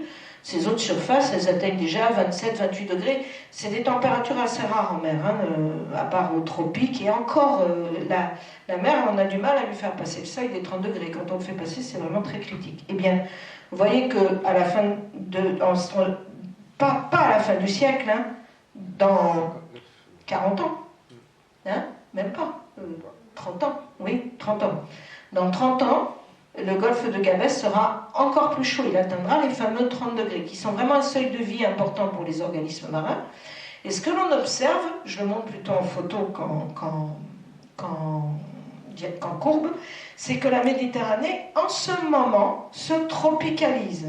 Alors, qu'est-ce qui se passe? C'est que les espèces, comme plus de 4... Alors, le fait de réchauffer trop, ça a un impact dévastateur sur la biodiversité. Et ici, vous avez les coraux gorgones. Les gorgones, c'est un corail tout à fait endémique de la Méditerranée. Normalement, elles sont rouges. Après une vague de chaleur, voilà la tête qu'elles ont. Vous avez les posidonies, qui sont aussi des herbes. Donc, elles ont une mortalité massive suite à ce gros coup de chaleur. Et donc, ces herbiers sous-marins, ils hébergent énormément de larves, énormément de petits organismes qui vont servir à la base alimentaire des poissons, etc. Donc, c'est un problème. Mais aussi, cette tropicalisation de la Méditerranée, on identifie aujourd'hui de l'ordre de 900 espèces non indigènes. Alors, par où elles rentrent, ces espèces non indigènes? Essentiellement par le canal de Suez. Elles viennent de la mer Rouge. On va voir sur la carte qui est un petit peu juste après. Mais par exemple, ces méduses violettes magnifiques et tout, mais complètement urticantes, là, c'est des cadavres de méduses sur une plage. Ça, c'est un poisson cousin du fougou. Le fougou, c'est ce poisson japonais. Si on en mange le foie, là, on meurt. Ici, vous avez un poisson lion, et puis il y a aussi le poisson lapin. Le poisson lapin, il mange toutes les herbes sous-marines des posidonies. Et enfin, le crabe bleu, on en parle du crabe bleu parce que, typiquement, l'économie de la côte de Sète, de l'Hérault, et puis même de la Tunisie, enfin du nord du Maghreb, les économies étaient basées sur la pêche aux anguilles. Et le crabe bleu, il mange les anguilles. Alors du coup, maintenant, les pêcheurs, eh bien, ils exploitent le crabe bleu. Mais c'est pas les mêmes circuits de distribution, c'est pas la même valeur, c'est du crabe de basse qualité, mais ce crabe bleu, il est arrivé, il est quand même un peu arrivé par là, lui aussi. Mais il s'est installé. Donc on a les espèces invasives, et vous voyez que les invasions, pour l'instant, sont beaucoup plus importantes dans la Méditerranée orientale que dans la Méditerranée occidentale, mais ça se tropicalise tranquillement et relativement vite. On retrouve les mêmes espèces que j'ai montrées tout à l'heure. On va parler de la dernière raison pour laquelle le gaz carbonique est l'ennemi public numéro 1 de l'océan et de la mer, c'est l'acidification. Alors ici, vous avez une photo d'organismes qui sont calcaires et qui vivent à la surface de la mer. Les algues sont calcaires. Les algues sont microscopiques, vous ne les voyez pas du tout. Il y en a 100 000 par millilitre d'eau, donc, ou même des fois 1 million. Mais elles sont toutes petites, mais elles ont une petite coquille calcaire qui les protège. Alors, certaines algues, vous avez aussi des petits escargots, vous avez des tas de petits organismes comme ça qui ont une coquille calcaire. J'en ai mis une photo ici. Et qu'est-ce qui va se passer, pour ces algues calcaires, si on dissout du gaz carbonique dans cette bouteille? Ça va rendre l'eau un peu plus acide. Alors l'eau de mer, elle est pas acide, on dit à pH 8, quand on mesure l'acidité, on la mesure, mais je crois que je l'ai la gamme de pH un peu plus loin, non? Oui, je l'ai là. Je l'ai là, voilà, ça c'est important, à comprendre de quoi on va parler. Vous avez le lait, par exemple. Le lait, il est ici, j'ai le sang, bon, allez, j'ai le sang, je crois que j'ai pas le lait. Le pH du sang, c'est à peu près 7,7. Le pH de l'eau de mer, c'est 8,2. Le pH de la soude, c'est 14. Le pH de l'acide chlorhydrique, c'est 0. Et cette échelle-là, donc 0, c'est très acide. 1, 2, c'est très acide. Et puis, au contraire, donc toutes les lessives, les savons, etc., on dit c'est basique. On va parler des acides. Le coca, vous voyez où il est le coca? C'est vraiment pas terrible comme boisson. Bon, il est plutôt dans les très acides, mais on met plein de sucre dedans, comme ça se sent pas. Le vin, il est à pH 4. L'eau, comme celle-ci, ou l'eau minérale, elle va être à pH 6 à peu près. Ça, c'est l'échelle de mesure, d'accord? Notre eau de mer est à 8,18. C'est la valeur moyenne du pH en 1870. Aujourd'hui, elle a déjà baissé. Et elle baisse pourquoi? Parce qu'on met du gaz carbonique dedans. Et quand on dissout du gaz carbonique dans l'eau, si on fabrique une eau gazeuse à partir d'une eau douce, d'une eau pas pétillante, on va légèrement baisser le pH. Pas beaucoup, suffisamment pour embêter ces petits machins-là. Parce que quand vous voulez nettoyer une vitre ou une cafetière ou n'importe quoi dans lequel il y a du calcaire, vous allez prendre du vinaigre ménager, c'est-à-dire un produit acide. Eh bien, en acidifiant l'eau de mer, on met en danger le développement de ces espèces d'algues et de ces espèces d'escargots. Donc notre gaz carbonique, il est à la fois agent du réchauffement, il est émis par l'humanité, il augmente l'effet de serre de l'atmosphère, qui augmente la température de l'océan, qui encaisse toute l'énergie en trop qu'on émet dans le système, et il pénètre, et en fait ça n'est pas du réchauffement, ça, c'est une réaction purement chimique. On met du gaz dans l'eau, ça devient acide. Et donc en fait, il va impacter circulation océanique, niveau de la mer, biologie, ça c'est la partie rouge, et puis aussi, la biologie, elle est attaquée par l'acidification. Et ça, c'est vraiment ce que j'appelle l'humain n'aime pas sa mer ou l'océan de l'anthropocène, c'est-à-dire tout ce que l'on fait nous sur Terre, avec les émissions de gaz carbonique induites, ça se finit par attaquer la mer. Et j'ai même pas parlé du plastique. Là je vais terminer là. Et alors, quand même, je vais terminer sur les coraux. Les coraux, les coraux poussent à des profondeurs faibles parce qu'ils ont besoin de la lumière. Pourquoi ils ont besoin de la lumière, les coraux? Parce qu'un corail, c'est un bâtiment, une construction naturelle en calcaire. L'animal fait le solide et il est associé à une algue. Alors l'algue va chercher les nutritifs dans la mer, elle est dans le corail, elle se nourrit avec et elle nourrit l'organisme vivant animal qui construit le corail. Donc c'est ce qu'on appelle en biologie une synergie, ils sont très bien associés. L'algue, elle est protégée par le corail, elle se fait manger quand même à un moment donné quand elle meurt, mais tant qu'elle est vivante, elle lui amène des sels nutritifs. Et ce corail se construit et fabrique sa coquille calcaire. Donc vous avez ici des magnifiques coraux. Si vous augmentez le niveau de la mer, vous approfondissez la profondeur à laquelle la lumière arrive pour l'algue. C'est pas bon. Si vous réchauffez, vous mettez l'algue dans une situation terrible, elle se barre parce qu'elle ne peut pas se reproduire. C'est ce qu'on appelle le blanchiment des coraux, c'est-à-dire qu'elle part. Si elle part, le corail meurt. Si elle ne peut plus faire sa photosynthèse, le corail il est mal. Et en plus, si vous acidifiez, là c'est le calcaire du corail que vous attaquez. Donc il est attaqué par le réchauffement, il est attaqué par l'acidification, et il est attaqué par la montée du niveau de la mer. Voilà. Et je vais parler aussi là peut-être d'espèces qui nous préoccupent peut-être plus directement parce que nous les mangeons. Les moules et les huîtres ont des coquilles calcaires, et ça c'est leur sensibilité à l'augmentation de la concentration de gaz carbonique, mais ce n'est pas la peine de regarder mes cours. Questionnez les ostréiculteurs du pourtour du bassin méditerranéen et en Bretagne.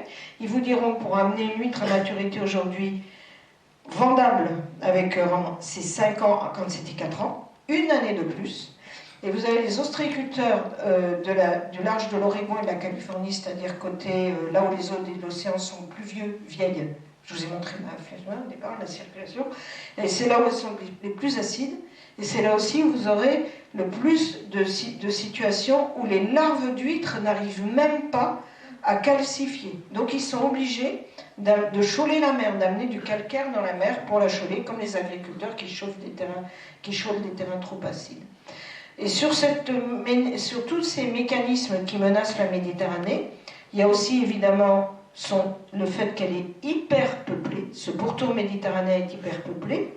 Si on compare, ici, il y a plus de 16,5, on multiplie par 16,5 le nombre de lits touristiques, on multiplie par 2,5 par rapport à la moyenne française. Hein. Il y a beaucoup plus de lits touristiques qu'ailleurs. On fait disparaître les terres agricoles, on construit des densités de logements, on artificialise les terres et on a une très forte densité de population. Donc évidemment, on a un milieu qui est beaucoup plus vulnérable puisqu'il est beaucoup plus peuplé. Voilà. Donc voilà, c'est ça ma question. C'est est-ce qu'on en reste là, vu tout ce que l'on a compris? Voilà. Ben, je vous rends la parole parce qu'on va pouvoir discuter des solutions. Merci.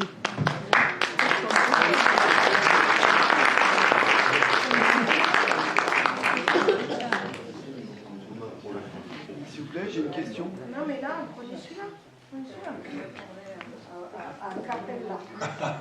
Bon, donc, à vos questions. Tout à l'heure, il y avait un schéma, c'était marqué OPA. Vous pouvez nous traduire? Oula, c'était là que C'était sur la Floride, les 3800, enfin sur le modèle, sur les 3000, enfin les 2800 années que l'eau, le parcours. Ah, c'est tout au début alors? Oui, tout au début. Juste après. Encore. Un petit peu. Voilà, c'était ça. OPA. The Trajectory of the OPA Model. En fait, c'est un modèle qui est... alors, qu'est-ce qu'on fait quand on fait un modèle? On calcule à tout moment température, salinité, oxygène, enfin des paramètres qui nous donnent une densité de l'eau. Donc, on calcule à tout moment, pour avoir la circulation océanique, la position d'une goutte d'eau. Et là, dans ce modèle, elle est reliée par un filtre qui s'appelle d'ailleurs Ariane, le modèle s'appelle Ariane, ce qui permet de la rendre, si vous sortez une simulation toutes les minutes par exemple, tac tac tac, et puis vous la reliez comme ça simule une circulation. Et OPA, c'est le nom du modèle en fait. Ocean Parallelism, c'est en anglais, c'est l'océan parallélisé. Et c'est les systèmes de calcul qui nous permettent de mettre l'océan en boîte. Voilà. Merci.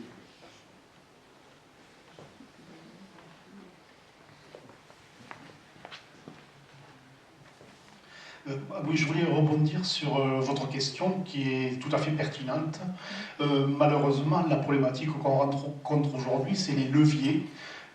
On est soumis à un mode de fonctionnement de société qui ne fonctionne plus, dont on est dépossédé.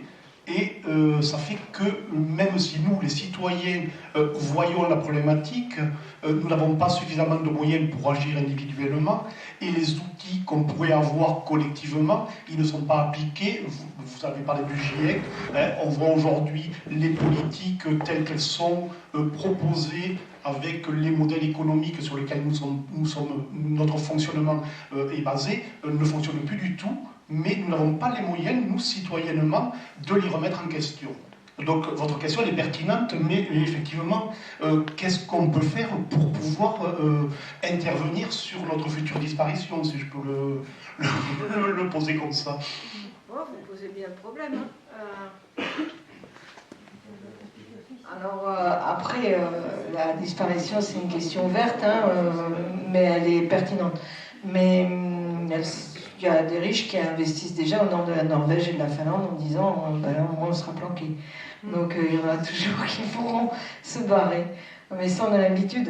Non, alors, je vous rappelle quand même que depuis que le gaz a sérieusement augmenté, on a baissé notre consommation collectivement de 15%, voire 20% pendant un hiver qui a pas été très clément. Il n'a pas fait particulièrement chaud, froid.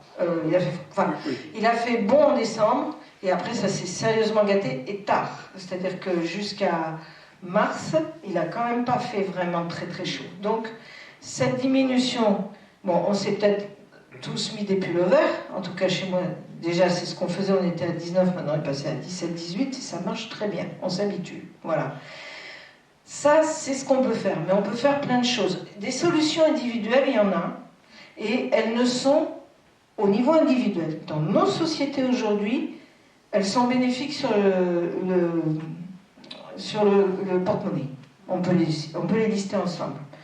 Baisser le chauffage, ça c'est immédiat. Hein.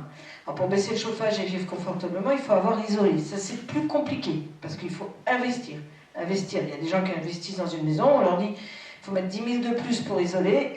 Mais non, je ne les ai pas, parce que... Alors après, il y a plusieurs choix dans la vie, mais si on ne les a pas, il y a quand même... Si on ne les a pas, il y a des aides. Si on les a, il n'y a pas d'aide. Moi je suis dans la catégorie qui les a, je n'ai pas été aidée, mais je l'ai fait plutôt que d'aller loin en vacances, par exemple.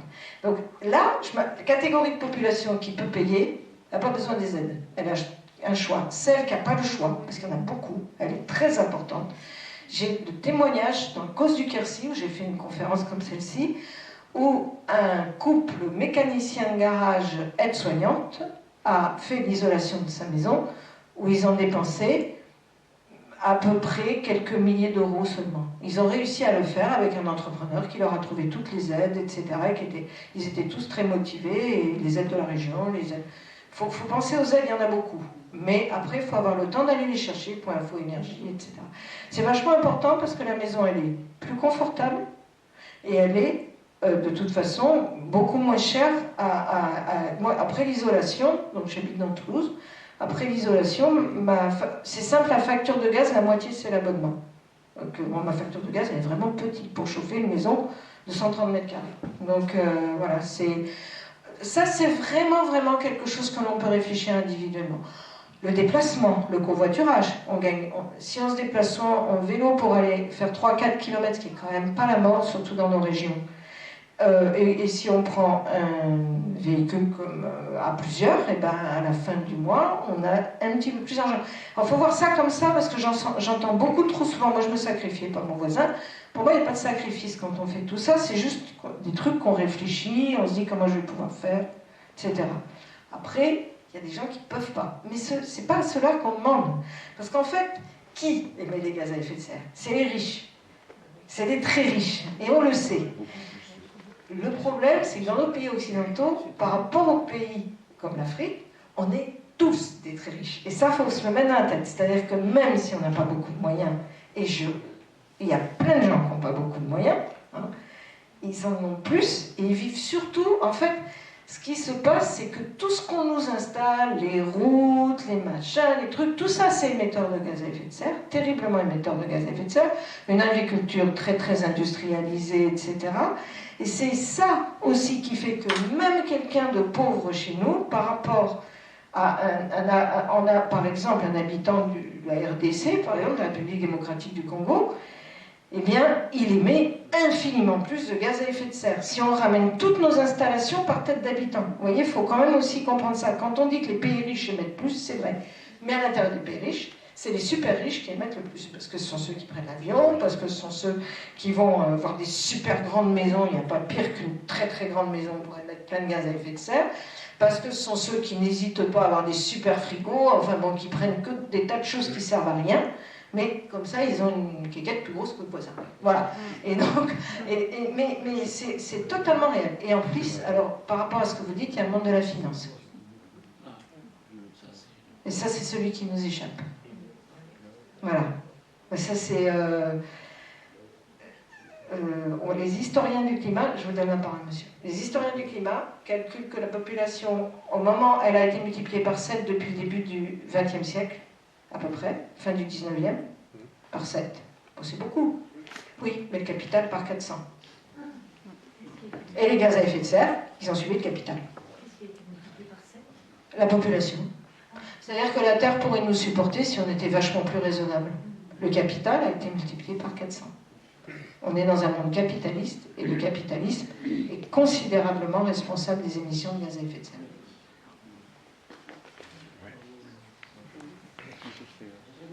Il y avait le monsieur. Je lui laisser. Non, place aux jeunes. Très jeune, vas-y.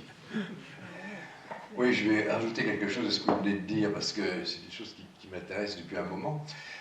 N'oubliez pas que depuis à peu près 40 ans, nous sommes dans une phase très caractéristique d'un capitalisme mondialisé avec la globalisation. Ça veut dire que les entreprises multinationales, qui sont très liées à la finance, sont des entreprises qui ne sont plus contrôlées par les États comme c'était dans les années entre 45 et 75. Ah oui, alors je vais juste vous corriger sur des échelles de temps, parce que Reagan, c'est 82. Oui, mais ça commençait avec Nixon déjà. Ça a commencé avec Nixon déjà. Ok, 72. Mais enfin, ça s'est considérablement accéléré avec Thatcher et Reagan. Alors, vous avez eu la sortie de la Deuxième Guerre mondiale et vous avez eu la génération de mes parents, et celle des vôtres aussi, j'imagine, ce qu'on a appelé les 30 Glorieuses, et qui se sont mis à émettre énormément de gaz à effet de serre. Toutes les courbes s'accordent pour le dire, c'est là que ça s'est accéléré. Les 30 Glorieuses, c'est le pétrole pas cher, on a construit à tout va, pas toujours très très bien, il fallait reconstruire la France, hein, et on a développé une agriculture industrielle parce qu'on avait d'énormes stocks de nitrates, on ne savait pas quoi en faire, hop, c'est parti dans l'agriculture.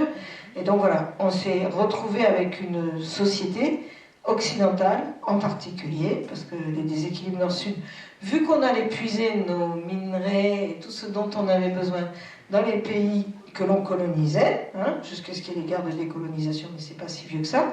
Et donc voilà, toute cette période, on a eu, et puis il y a le premier choc pétrolier, on a commencé à se poser des questions, mais ça n'a pas suffi, c'était 73. À ce moment-là, en 72, il y a eu le premier rapport, le rapport Mido, qui a dit, attention, si on continue comme ça a 50 ans, hein, le rapport Mido, ça fait 50 ans que les chercheurs disent aux politiques, si on continue comme ça, on va augmenter la température, et ça sera un gros problème.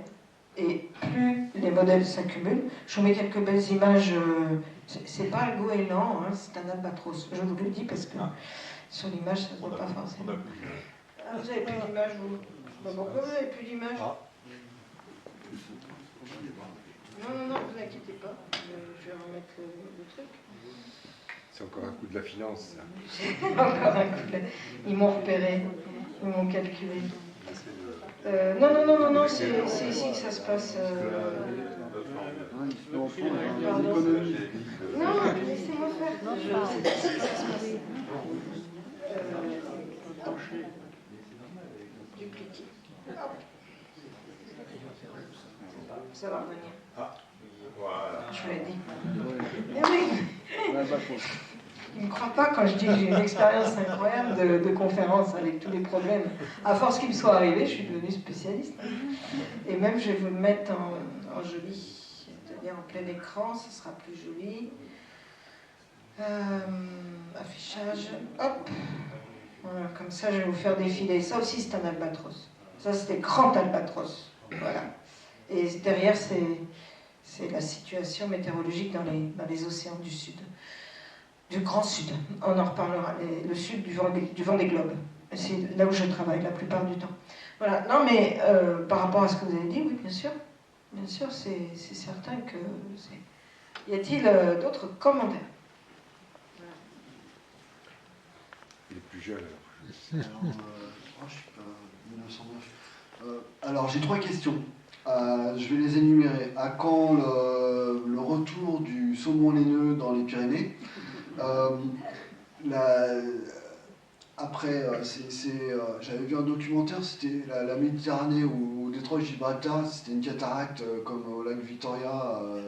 Ça m'avait bien interpellé, ça. Donc ça veut dire que l'évaporation de la Méditerranée, c'était déjà quelle incidence ça a eu. Et puis une autre, j'ai écouté récemment sur des retours d'échos écoute sur France Culture Aaron Taziev qui parlait du mont Kiribus, qui s'était un peu gelé là-bas parce que le ressenti qu'il avait eu, que c'était pour lui ce qu'il avait vécu de plus dur dans sa vie au niveau du froid, parce que le ressenti...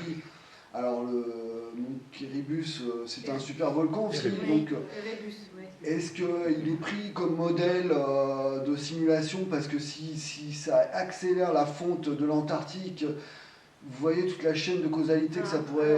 Alors, trois choses dans vos questions. Le saumon laineux, je ne le prononcerai pas. Sur le saumon, je suis désolée, je ne me prononcerai pas, mais il reviendra s'il faisait plus frais. Et donc, comme ça se réchauffe, je ne sais pas s'il va revenir, parce que ce qu'on observe dans le golfe de Gascogne, c'est un remplacement, un peu comme en Méditerranée, des espèces. Les maquereaux migrent vers le nord, la dorade coryphène est là. Donc, il y a des choses qu'on pêchait que plus au sud et puis qu'on voit arriver. Et pour le saumon, je ne peux pas dire, je ne connais pas trop ces conditions de remontée de la rivière. Mais il y a une passe à poissons à la Garonne, c'est pareil, hein, on attend que les poissons remontent, hein, mais avec une fenêtre. J'ai éduqué mes garçons un peu sensibilisés à la nature, vous pouvez imaginer. Et quand on va à Toulouse et qu'on va au Bazac, l'usine hydroélectrique, il y a une partie qu'on peut visiter et on a toute la zone de canalisation de là où passait l'eau quand elle servait à la vieille usine. Et donc c'est des tunnels. Et à un moment donné, il y a une fenêtre sur la passe à poissons, on peut passer des heures, et ils y passaient des heures à attendre de voir. Ils en ont vu une fois un poisson, alors ça a suffi à les bloquer. Ben, j'étais tranquille. Ils regardaient ça, c'était une vraie télé. En fait, c'est l'eau qui passe, et on ne voit pas de poisson. Il faut vraiment être très, très, très, très patient. Et voilà. Donc oui, on aimerait voir remonter les poissons dans la Garonne. Après... très sincèrement, on fait des gros efforts sur la qualité de l'eau ces dernières années. La qualité de l'eau de la Garonne, grâce à AZF, elle s'est terriblement améliorée à Toulouse, parce qu'on a beaucoup moins de rejets qu'avant, puisqu'on n'a plus l'usine. C'est assez cynique quand je dis ça. On a aussi des disparitions d'entreprises dans la région qui font qu'il y a moins de rejets. Et donc finalement, elle est traitée et elle est nettement moins toxique que quand j'étais plus jeune. Elle est de meilleure qualité. Et c'est très surveillé par les agences de l'eau, la police de l'eau, et sincèrement, il y a des efforts de fait. Par exemple, je fais de l'aviron, moi, sur la Garonne, et avant, on ne voyait pas des efflorescences de plantes au printemps.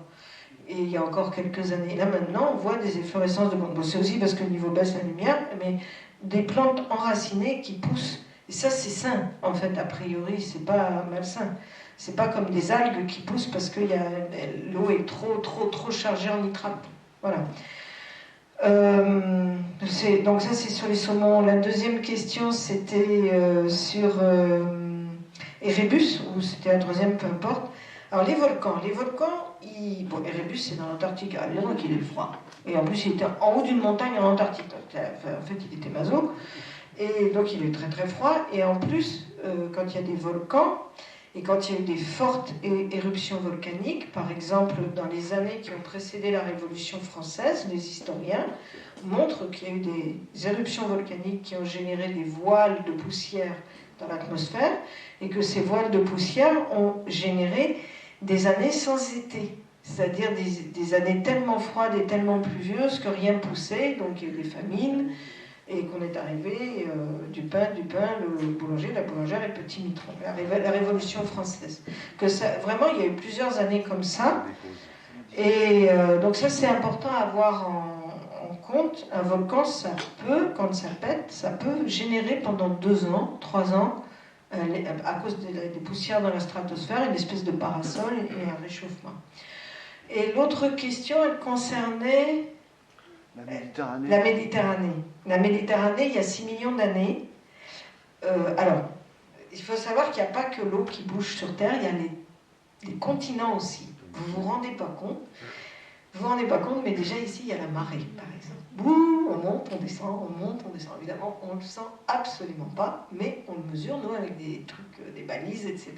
Si le terrain est souple, on monte plus. Si le terrain est raide, on monte moins, évidemment. Donc, il est plus dur à faire monter. Donc ici, où le terrain est relativement souple, on doit monter un petit peu, je ne peux pas vous dire, mais on monte, on descend. Et puis surtout, les plaques tectoniques bougent. La disposition des continents qu'on a aujourd'hui n'est pas la disposition des continents qu'on avait à l'ère primaire, à l'ère secondaire, etc. Donc, cette disposition des continents fait aussi qu'entre l'Afrique, le continent africain, et le continent européen, il y a des mouvements.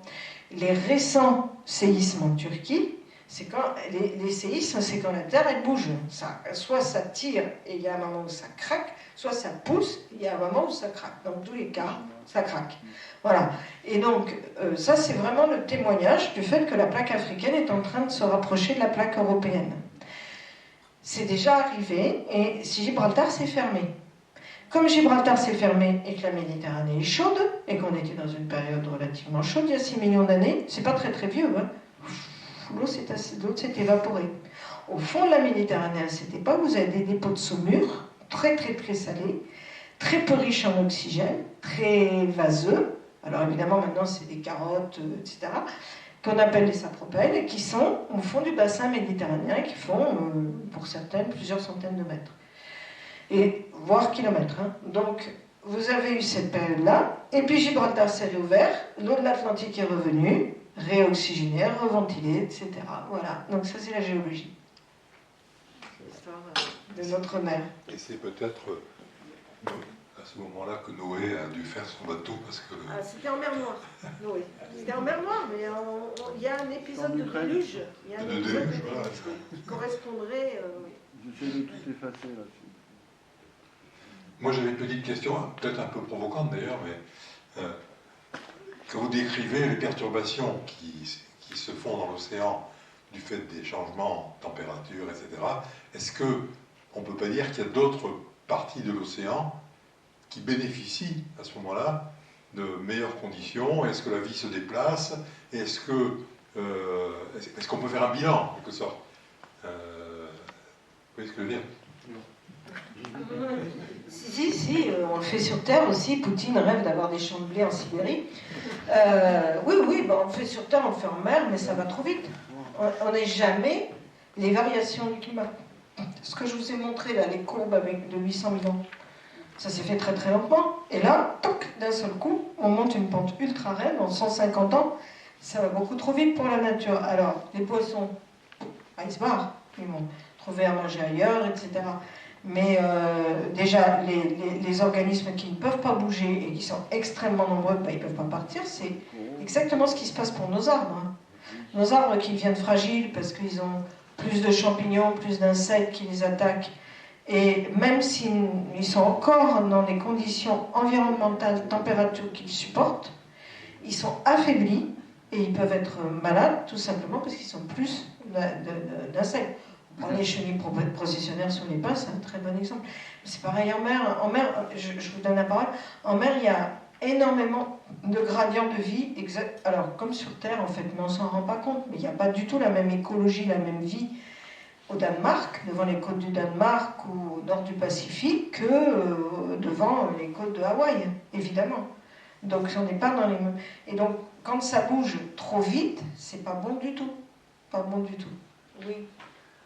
La déforestation, est-ce que c'est pris en compte comme modèle dans... Oui, c'est pris en compte dans les modèles. Parce que là, ils ont coupé un maximum. Ouais. Et puis, bon, Ouais. déjà, en Australie, les soucis qu'ils ont avec les moutons, tout ça, Alors, il y a deux choses sur la déforestation ici, je ne sais pas, je la connais mal, mais sur l'Amazone, la forêt amazonienne, qui a été monstrueuse pendant la période de Bolsonaro. Je ne sais pas si vous avez vu des photos et des images aussi de ces norias de tracteurs qui, une fois que c'est déforesté, pulvérisent des intrants, ce qu'on appelle les intrants, donc il y a les pesticides et puis il y a les nitrates.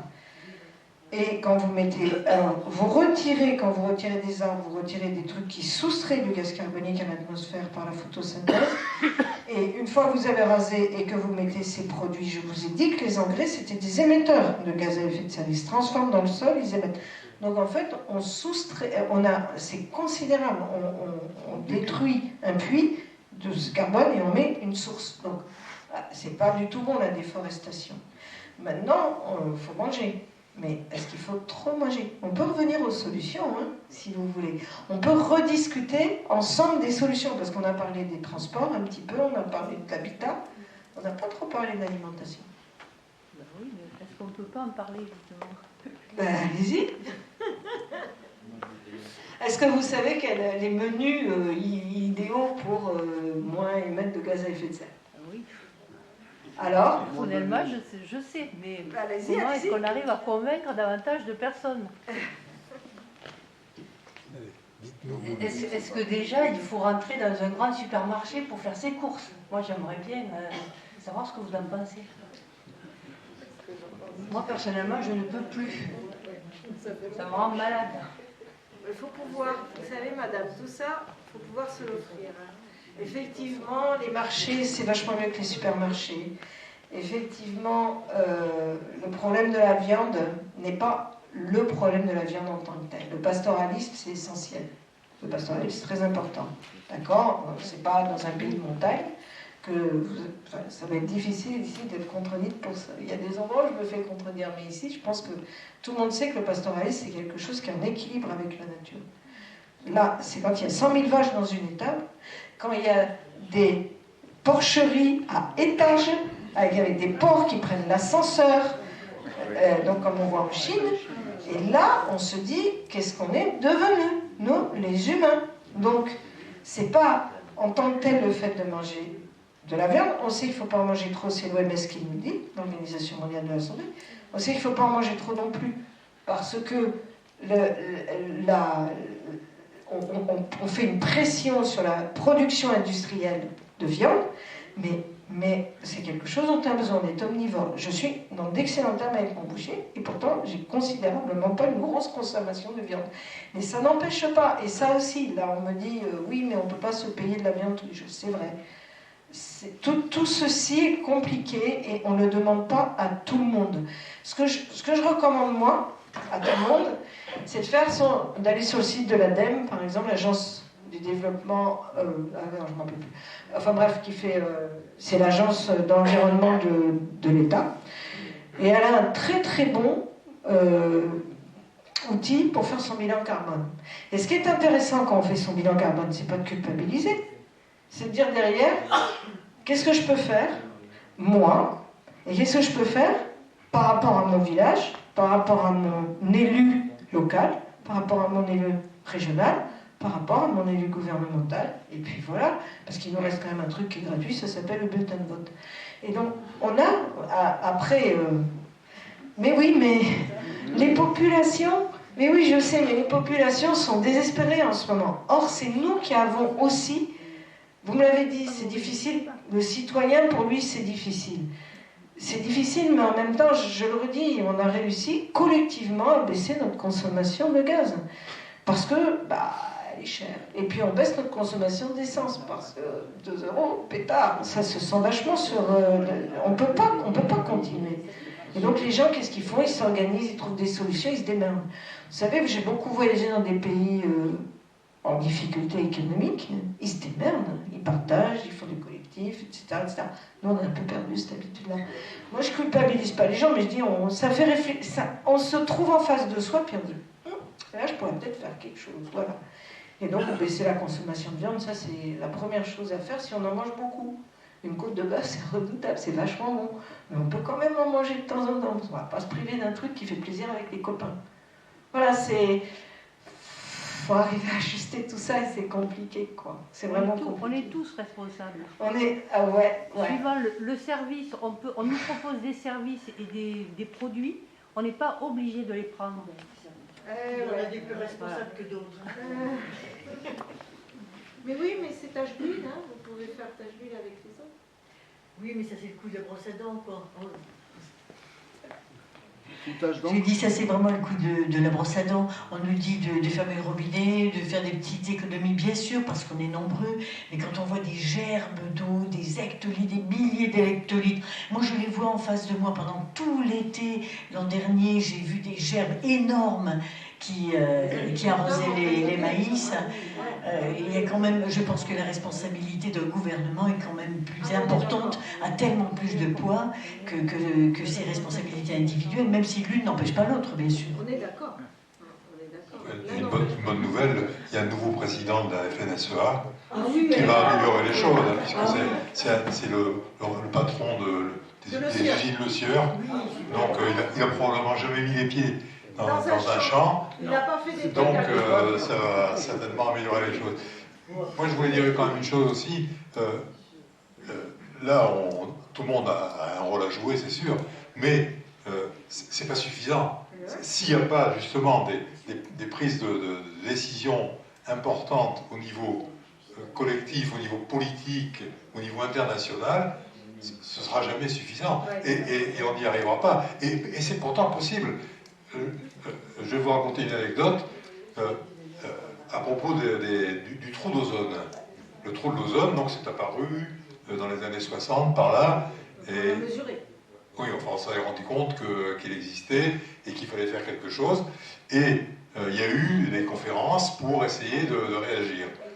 Et, enfin, moi, c'est ce qu'on m'a raconté, j'espère que c'est vrai. À une de ces conférences, il y avait Madame Thatcher.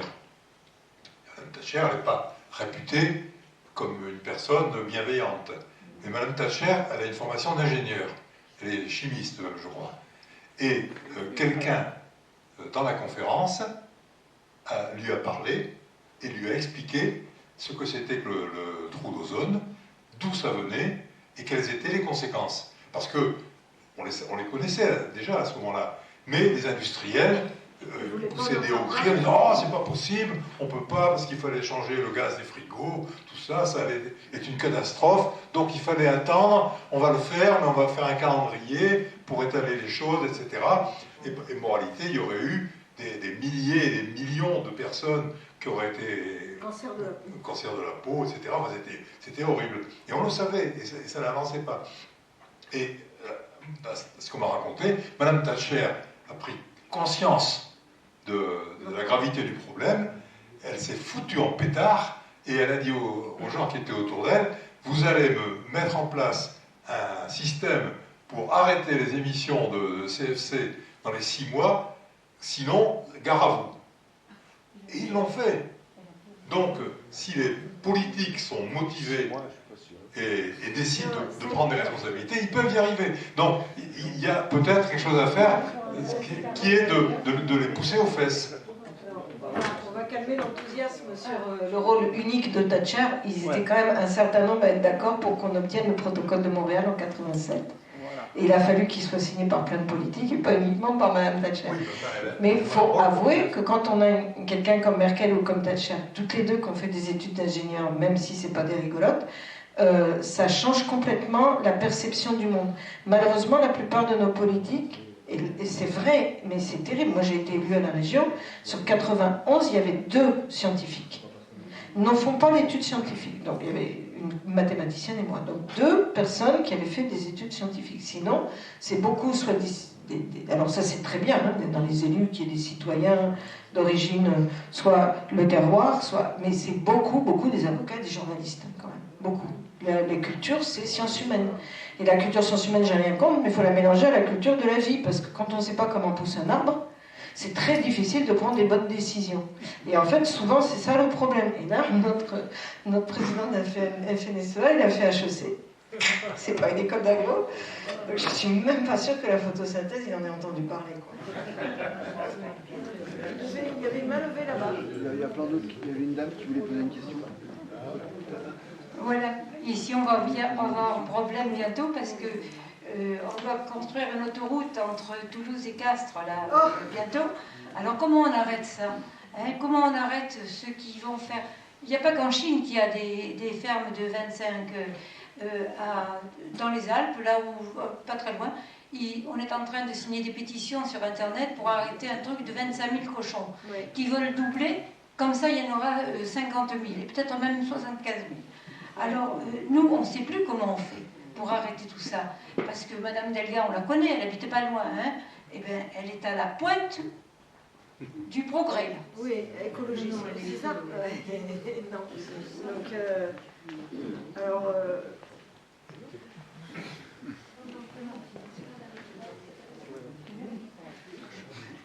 On était à la région, j'ai été à la région avec une présentation dans laquelle j'avais 3 diapositives parce qu'il faut jamais être long avec les élus, il faut être très efficace. Et j'étais avec mon collègue Christophe Cassou. Alors, Christophe, vous le voyez sur les antennes, Et il a été auteur du GIEC, il est à Toulouse, il est climatologue. Et on a fait beaucoup de choses ensemble. Donc on était ensemble à la région. Et il y avait 2 élus pour nous écouter. Par contre, il y avait tout le groupe de l'autoroute Castres, Toulouse. Et puis il y avait les services qui étaient venus très... C'est bien d'avoir les services, hein, quand même, de ne pas avoir que les élus. Malheureusement, il n'y avait pas beaucoup d'élus, et les élus qu'il y avait, c'était développement durable et en recherche. Donc en fait, c'était des élus qui connaissaient déjà quand même un peu la question. Je ne comprends pas l'autoroute Castres-Toulouse. Je ne comprends pas. Je ne comprends pas, tout simplement. Je trouve que c'est une aberration, biodiversité, tout le monde le dit. Mais vous savez, Sivins, moi je prends le barrage de Sivins.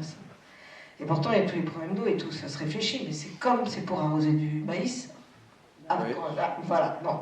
Donc tout le problème de l'agriculture qui est posé. Martin Malvy, qui était président de région quand j'étais élu, on était à un truc à l'université de Toulouse, il s'assied à côté de moi, il me dit « Je suis ennuyé quand même, j'ai déjà 2 rapports d'experts négatifs sur Sivins. » Je lui dis « Bah alors ?» Il me dit « Bah qu'est-ce que je fais ?» Tu poses la question à une chercheuse sur ce que tu fais quand tu as des rapports négatifs. Eh bien, tu fais pas. Oui, mais moi, j'étais chercheuse. Moi, on me donne un rapport négatif, je prends pas. Je respecte, quoi. Lui, il avait toute la vallée d'arbres concernés par Sivins, ce qui fait des membres du Conseil général du Tarn, socialiste, des agriculteurs, ils étaient majoritaires dans le Conseil général. Donc, en fait, ils ont fait. Et on a eu un mort, voilà. Et les bassines, c'est le même problème. Ça ne veut pas dire qu'il ne faut pas réfléchir à stocker de l'eau, parce que les Romains l'ont fait avant nous, et tous les pays qui ont des problèmes de sécheresse en été stockent de l'eau. Il faut voir comment on stocke de l'eau. Est-ce qu'on pompe dans la nappe phréatique en hiver pour stocker de l'eau en été, quand on sait que la nappe phréatique, elle est trop basse? Et le ministre de l'Agriculture, mais des fois j'ai envie de leur casser la figure, vous pouvez pas savoir. Vous pouvez pas savoir, quand j'écoute un ministre de l'Agriculture sur une radio nationale, publique, dire « Oui, mais là, on a une sécheresse, c'est cette année, mais dans 10 ans ou dans les années qui viennent, il n'y aura pas de problème. » Et là, tu dis « Mais mon gars, mais regarde les modèles, mais écoute ce qu'on te dit. » Voilà. Donc, il reste les citoyens, et je vous parle à vous, parce que c'est nos courbes, ça fait 50 ans, et si nous, on n'est pas là à faire ce que je fais, il n'y a personne autour de nous pour dire « Mais regarde les courbes, tu ne peux pas raconter ça de façon honteuse à la radio, dire ça c'est une année exceptionnelle. » C'est pas vrai. Oui, elle est exceptionnelle. Oui, peut-être que l'an prochain il pleuvra, ça c'est de la météo. Mais globalement, la courbe elle est très claire. Et ce qu'on a mesuré il y a 30 ans, ce qu'on mesure depuis 30 ans pour caler contre quoi on cale les modèles, tout marche, c'est-à-dire on dit ça va chauffer plus, ça chauffe plus, on dit il va y avoir de la sécheresse, il y a de la sécheresse, des incendies, il y a des incendies, des inondations, tout est écrit. Qu'ils arrêtent de nous dire que c'est juste temporaire. Donc, qu'est-ce qu'on fait pour stocker de l'eau? On en consomme moins. On commence par ça. On revient à ce que vous dites. On arrête le maïs. On change. On passe au champ, on passe au sambo. Ici, on le fait, hein, quand même. Ici, il y a pas mal d'agriculteurs qui ont changé. Moi, je regarde les champs. Moi, j'ai envie de vous demander, parce que nous, en tant que citoyens, on peut peut-être essayer de faire quelque chose, bien que j'ai du mal à penser que ça puisse être super résistant au lobbying qui prennent la main. Mais vous, en tant que scientifique, avec tous les autres scientifiques, vous avez quand même une parole. Tout à l'heure, à l'ouverture à la conférence, le présentateur a énoncé tous vos diplômes, vos médailles, vos tutti quanti. Je me dis, si tous les scientifiques pouvaient, comme les syndicats, font des choses pour faire bouger la population, est-ce qu'il n'y a pas moyen, vous, que vous puissiez aussi être acteur, comme nous, on nous demande de l'être dans les manifs Enfin bon, voilà, je pense que vous voyez ce que je veux dire. J'ai compris, totalement. Moi, alors, on est... Je ne sais plus combien de tribunes on a signé. Alors du coup, moi je suis passée sur d'autres façons de faire. Donc on a monté une exposition dans un train avec mon collègue Christophe et puis un troisième climatologue toulousain, donc l'océanographe et 2 climatologues. Et cette exposition a fait le tour de France dans un ancien Mistral, juste avant la conférence de Paris, pour aller sensibiliser les citoyens dont nous faisons partie. Moi, je suis citoyenne comme vous, je vote comme vous, etc. J'ai pas de privilège par rapport à ça. J'ai quelques reconnaissances, peu importe, vous savez, on fait notre boulot et puis voilà. Donc, oui, on va à la rencontre des gens et on essaye de sensibiliser. Récemment, on a obtenu quand même pas mal de choses. En particulier, donc, Christophe est auteur du GIEC, il est donc à Toulouse, là. Il a obtenu plusieurs choses.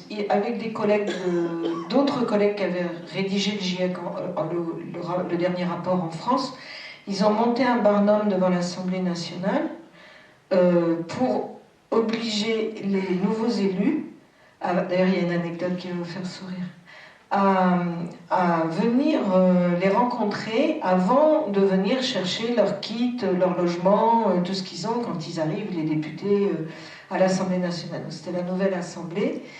Et donc ils ont vu passer pas mal d'élus, ils leur ont évidemment sensibilisé très rapidement à la problème du réchauffement climatique, mais quand même. Et ça a eu deux effets. Enfin, l'anecdote, elle est amusante quand même. Il y a eu un élu Rassemblement National et qui a dit: je viens vous voir, on nous a dit qu'il fallait pas qu'on passe. Alors, c'était Marine Le Pen. Mais si je le fais pas, c'est mon fils qui me tue quand je rentre à la maison. J'ai trouvé ça tellement joli comme histoire que voilà. Mais c'est authentique, hein. Christophe, il y a le gars en face qui lui a dit: moi je viens, mais vous le dites pas quand même, parce que. Mais mon fils, par contre, il va être fier de moi quand je ramènerai des trucs. Je trouve ça très beau et je pense que les enfants ont un énorme rôle à jouer sur nous, quelle que soit la tendance politique des parents. Et la deuxième chose que ça a eu comme effet, c'est que à la suite de ça, la présidente de l'Assemblée nationale a mis en place des dispositifs pour que les chercheurs rencontrent les députés. Et ma collègue Valérie Masson, qui elle est vice-présidente du GIEC, elle a rencontré les ministres pendant à peu près, ça devait durer une demi-heure, elle est restée 2h30 avec eux, ce qui est beaucoup pour des ministres. Elle a dit, il y a Christophe Béchu et puis le ministre de l'Éducation, c'est comme chez nous, ils étaient à peu près au courant. Puis les autres, elles tombaient sur le néant, mais on tombe sur le néant. Dans notre Tour de France, systématiquement à 11h du matin, on avait une visite des acteurs locaux de l'industrie et des élus. Donc il y avait une espèce d'aréopage qui passait, alors pareil, à Toulouse, à Nantes, à Paris, on a commencé par Paris, mais à Brest, à Saint-Malo, partout on les a rencontrés. Et partout ça les a ébranlés quand même quand on les rencontrait. Mais on compte pas. Dans le cerveau de Macron, on n'existe pas, les chercheurs. Si vous saviez comment ils massacrent les universités en ce moment, et comment ils nous massacrent, nous, le monde de la recherche, on n'existe pas pour lui. On n'est pas rentable. Mais nous, comme citoyens, qu'est-ce qu'on peut faire pour vous aider, vous aussi, ça? Ben, le bulletin de vote. Mais non, mais c'est la seule réponse que... Moi, vous me parlez de citoyens, on est dans une démocratie, est-ce que le bulletin de vote, je vois pas d'autre solution. Oui. Je ne vais pas vous demander de nous payer. Pour le bulletin de vote, il y a le bulletin blanc. Et le problème du consensus de la démocratie, là, on arrive un petit peu aux limites du raisonnable. C'est à chaque fois, depuis 80, on voit le modèle qui se heurte et toujours le problème démocratique, il n'est pas vraiment... il pourrait être un peu mieux... Enfin, il est déjà très bien paramétré, mais il n'est pas vraiment effectif. Et ça, c'est faute des sénateurs, faute à nos chers élus députés de nos régions, circonscriptions, cantons, et j'en passe, et des meilleurs. Enfin, voilà, on se retrouve bloqué, et je ne parle même pas à l'échelle mondiale, parce qu'évidemment, chaque État souverain est aussi responsable de son petit garage. Voilà. Mais ça bouge quand même. Mais ça bouge, oui. Mondiale, ça bouge. Il ne faut pas non plus. Ça bouge. Hein. La Chine ferme d'un coup. Quand ils veulent se bouger, ils peuvent fermer. Ils nous ont dit. On avait rencontré l'ambassadeur de Chine une fois à Perpignan, je me rappelle, il était là. Et puis il nous dit: ah, mais nous, on a fermé les usines à charbon qui étaient très émettrices de gaz à effet de serre. Ah ouais, 2000 d'un coup. Ah! Alors, nous, on était là. Ah ouais. Ah bah, la Chine, ils n'hésitent pas. Donc, mais à côté, ils font d'autres choses. Oui. Mais quand même, ils sont un peu, ils se sont bougés par rapport à. Et puis, voilà. Je ne souhaite pas non plus d'être dans un régime chinois, quoi. Mais ça bouge plus. Alors, c'est compliqué, hein, parce que j'ai pas fait la géopolitique mondiale. C'est très compliqué. Mais il y a quand même des choses qui bougent, et de toute façon, il y a un truc qui va nous faire tous bouger, c'est la ressource. Parce que vous parlez aux géologues maintenant, ils vous disent, quand même, il y a encore 20 ans, on investissait 1 baril pour en sortir 10, aujourd'hui, il faut en investir 7 pour en sortir 10. Donc, plus ça va, plus c'est cher, et plus ça va, plus... Alors, ça se ressent là parce qu'il y a de la spéculation, mais ça se ressentira parce qu'il y aura moins de ressources. Donc, c'est tout un système, et puis en fait, c'est toute notre société qu'on doit réfléchir, comment on se déplace, est-ce qu'on peut se passer d'une voiture sur 2 ou pas, peu importe, mais au moins on pose la question. Et puis après, derrière, on voit ce qu'on fait si on s'est passé de la voiture. C'est un choix qu'on a fait dans ma famille, il n'y a plus qu'une voiture, j'ai donc la voiture de la famille, et le reste du temps, 99% de mes déplacements dans la ville de Toulouse sont en vélo, et à pied, et en transport en commun, mais essentiellement en vélo. Alors on me dit, oh là, quand même, quand on fait 3 km, moi j'en fais 8 le matin et 8 le soir. Et on me dit, mais non, mais c'est pas difficile. C'est juste une question de décider de le faire un jour, on fait 3 un jour, puis après on progresse, et puis voilà. Donc, et puis la météo à Toulouse. Vous savez quel est le pays d'Europe où les gens sont le plus cyclistes ? La Hollande, non, le Danemark. Vous connaissez la météo du Danemark? Écoutez à la radio, regardez. Alors quand on parle de la météo à Toulouse qui empêche de faire du vélo, mais je rigole. Oui, mais voilà, mais en fait, bon, oui, pas tout le monde. Tout est pensé pour le vélo au Danemark. Mais sachant, alors vous avez raison, ici, dès qu'on sort à la campagne, c'est une catastrophe. Oui, il y a les chiens. Hein? Il y a les chiens aussi. Oui, en vélo, les chiens, vous les sauvez, arrêtez, vous les sauvez. Il y a le klaxon. Vous les sauvez. Mais il y a les chiens, mais surtout, il n'y a pas de piste. Quand je vais en Bretagne, ça me stresse complètement parce que je me déplace aussi en vélo, mais il n'y a pas de piste. Et là, les voitures, elles sont en ras de vous, etc. C'est hyper dangereux, quoi. Non, mais il y a une question aussi de civisme et de convivialité. La ville de Toulouse fait beaucoup d'efforts en ce moment. Elle a mis du temps, hein, mais elle commence à faire des efforts. Oui, elle installe des autres. Elle copie les autres. Bien sûr, elle installe des autres villes. Oui. Voilà. Il y a un mot qui a été absent de toutes les questions de la conférence, c'est le mot mafia. Le mot mafia. Si on veut résoudre ces problèmes, je suis d'accord avec tout ce qui a été amené, ce qu'il faut faire, les efforts qu'il faut faire, personnel, collectif, etc. Et changer complètement la politique des dirigeants. Bon. Mais quand c'est qu'on va éliminer la mafia? Parce que est-ce qu'il faut attendre que l'eau soit complètement empoisonnée, qu'on disparaisse, pour que la mafia disparaisse? Voilà. Elle est capitaliste, d'abord, la mafia. Qu'elle soit de n'importe quel bord. Je ne vais pas préciser, parce que qu'elle soit de n'importe quel bord, la mafia. Voilà. L'eau, elle n'a pas d'état d'âme. Elle n'est pas d'un bord ou de l'autre. Et si on observait l'eau, comment elle se comporte, eh bien, en observant l'eau, j'ai lu une dizaine de bouquins sur l'eau, je m'y intéresse depuis toujours à l'eau, eh bien, l'eau, elle nous apporterait elle nous apporte les solutions à mettre en œuvre. Et elle a un comportement holistique, l'eau, elle est partout. Elle a une relation avec tout ce qui existe dans le monde, y compris notre existence. Les rochers n'existeraient pas s'il n'y avait pas de l'eau, etc. etc. Bon, voilà. Donc je crois que dans l'éducation nationale, l'éducation des parents, avec les enfants, tout ça, et on a beaucoup à faire. On a beaucoup à... Et il y a peu de choses à faire, en fait. Il y a peu de choses, mais on ne le fait pas. Voilà ce que je voulais dire.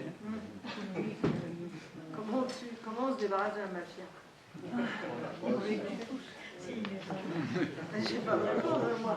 Moi, à part un bon contrat, j'ai pas de réponse. Commencer par assumer la mafia. Donc, non, j'ai pas de réponse là-dessus. Par contre, vous avez raison sur un point. C'est, alors, ce que vous appelez la mafia, j'appelle ça le capitalisme pas contrôlé.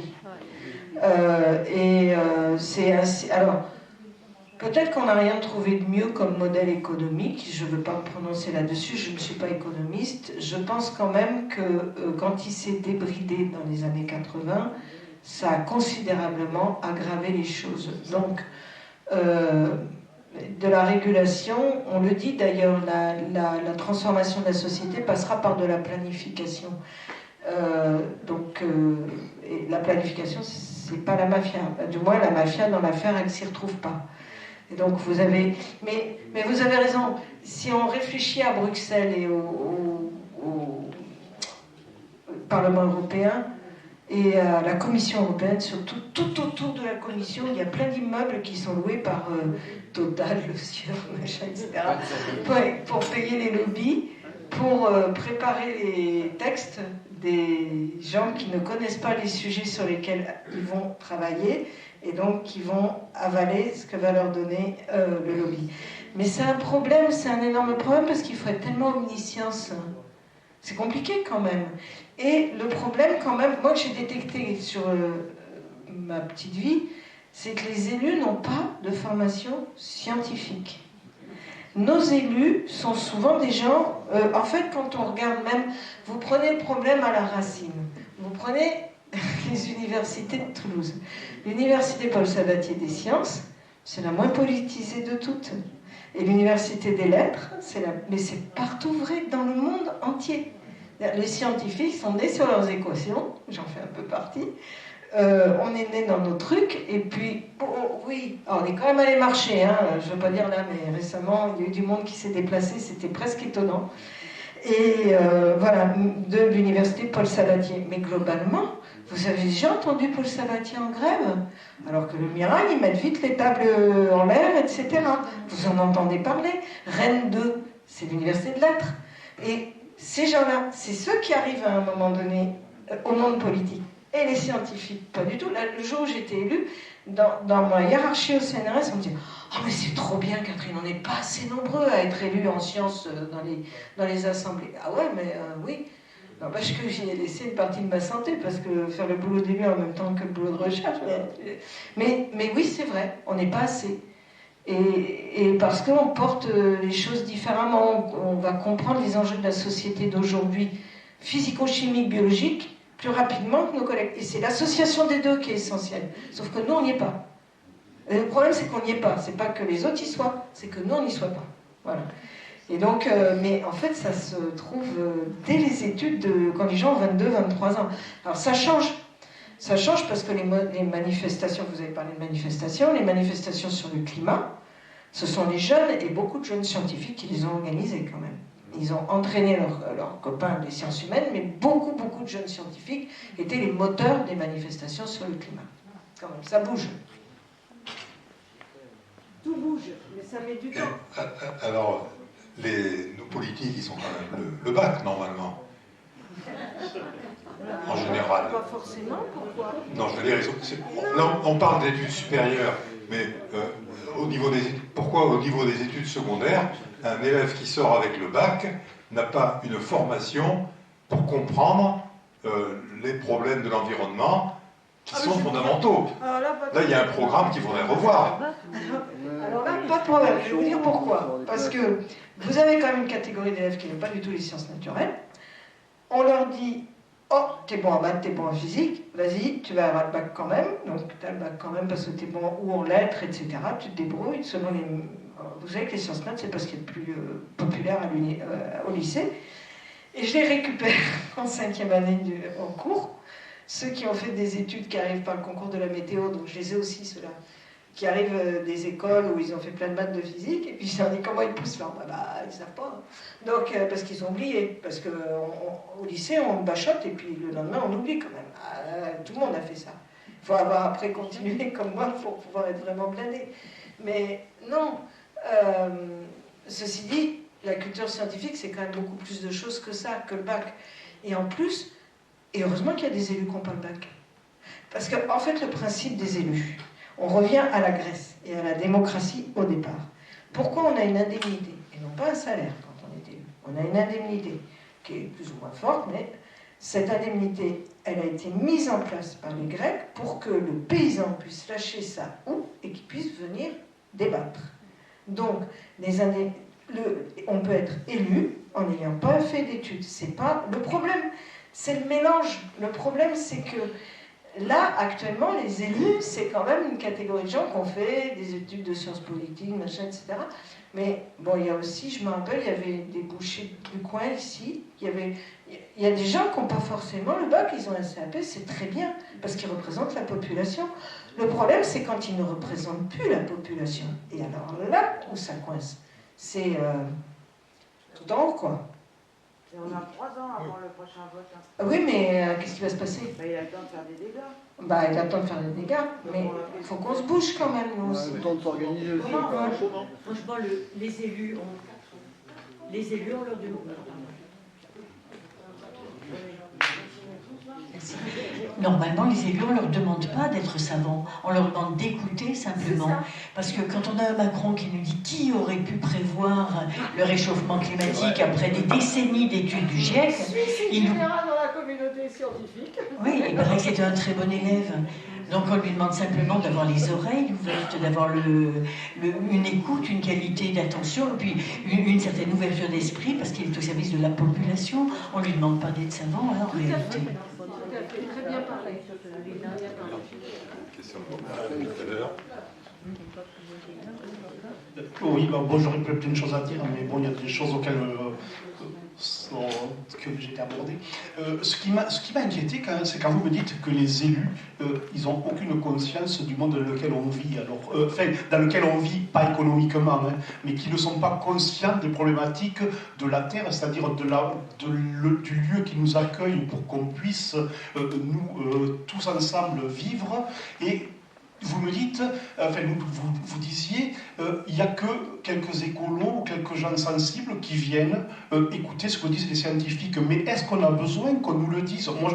Alors je vous dis, j'ai aucune connaissance scientifique, j'ai jamais rien compris. Quand je faisais des maths, je voyageais avec le plus l'infini, le moins l'infini. J'ai fait de grands voyages, mais j'ai jamais rien compris. Mais par contre, nous, en tant que citoyens, j'ai l'impression qu'on a la capacité de s'éveiller à comment on vit, et comment la majorité des citoyens ne s'intéressent pas à comment ils vivent ensemble, dans quel univers on vit, qu'est-ce qu'on partage, de quoi on a besoin. Bon, j'ai une partie de la réponse, hein, j'ai bossé dans la com, je sais comment on manipule les cerveaux, hein, donc effectivement, mais ce qui est inquiétant, c'est que je suis militant d'éducation populaire aussi, je le dis, parce qu'on essaie de monter beaucoup de choses, mais c'est difficile d'amener les gens à se prendre en charge, à travailler sur des sujets, sur eux-mêmes, à s'émanciper du modèle dans lequel on est. Et c'est vraiment inquiétant, moi, quand j'entends ça, que des élus ne savent pas dans quel monde on vit. Sauf le monde économique. Alors celui-là, ils le connaissent par cœur, mais c'est celui qui nous détruit malheureusement aujourd'hui, parce que c'est les modèles, je vais revenir là-dessus, parce que pour moi c'est une grande inquiétude, vous le disiez tout à l'heure, hein, la croissance. La croissance, hein, on a multiplié par 400 les ressources financières et par 7 la population. Et ça, c'est des modèles complètement absurdes. Les économistes hétérodoxes en parlent. L'économie occidentale, elle ne veut pas en démordre. Mais c'est vraiment ce qui est en train de nous détruire aujourd'hui. Et effectivement, il y a la problématique des lobbies, mais qui sont que des gens qui travaillent pour ces machines-là, mais pas du tout pour la société, puisqu'aujourd'hui, la seule chose qu'on fait avec l'argent, c'est détruire aujourd'hui, on ne construit plus. Hein. Donc il y a vraiment un problème, ça passe plus que la politique, ça devient sur de la philosophie, je pense, mais comment, moi c'est ma question, on peut éveiller les consciences? Un peu de poésie quand même.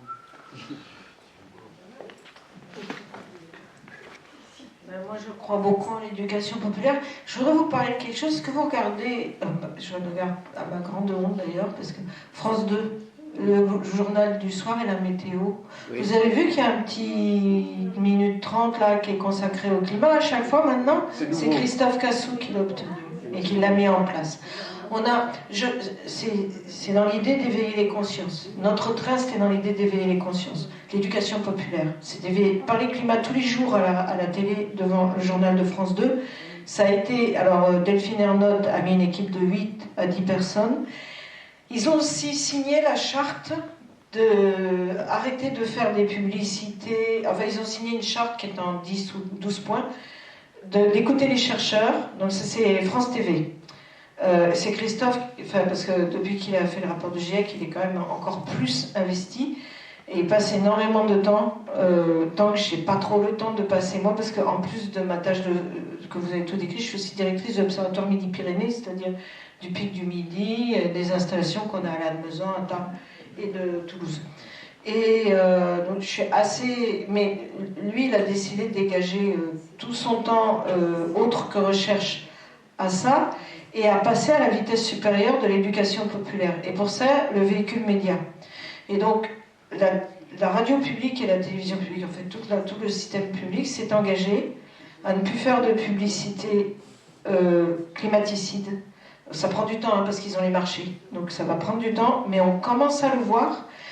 On l'a vu, vous y ferez probablement plus attention. Typiquement, vous avez maintenant une publicité de Greenpeace sur la radio publique qui dit « Fermez les yeux, vous entendez les vagues, vous pensez que vous êtes à Hawaï, vous ouvrez, vous êtes sur le bord de la Manche et c'est magique » ou un truc comme ça. C'est-à-dire arrêtez de vouloir aller à l'autre bout du monde. Des petites choses comme ça. C'est long.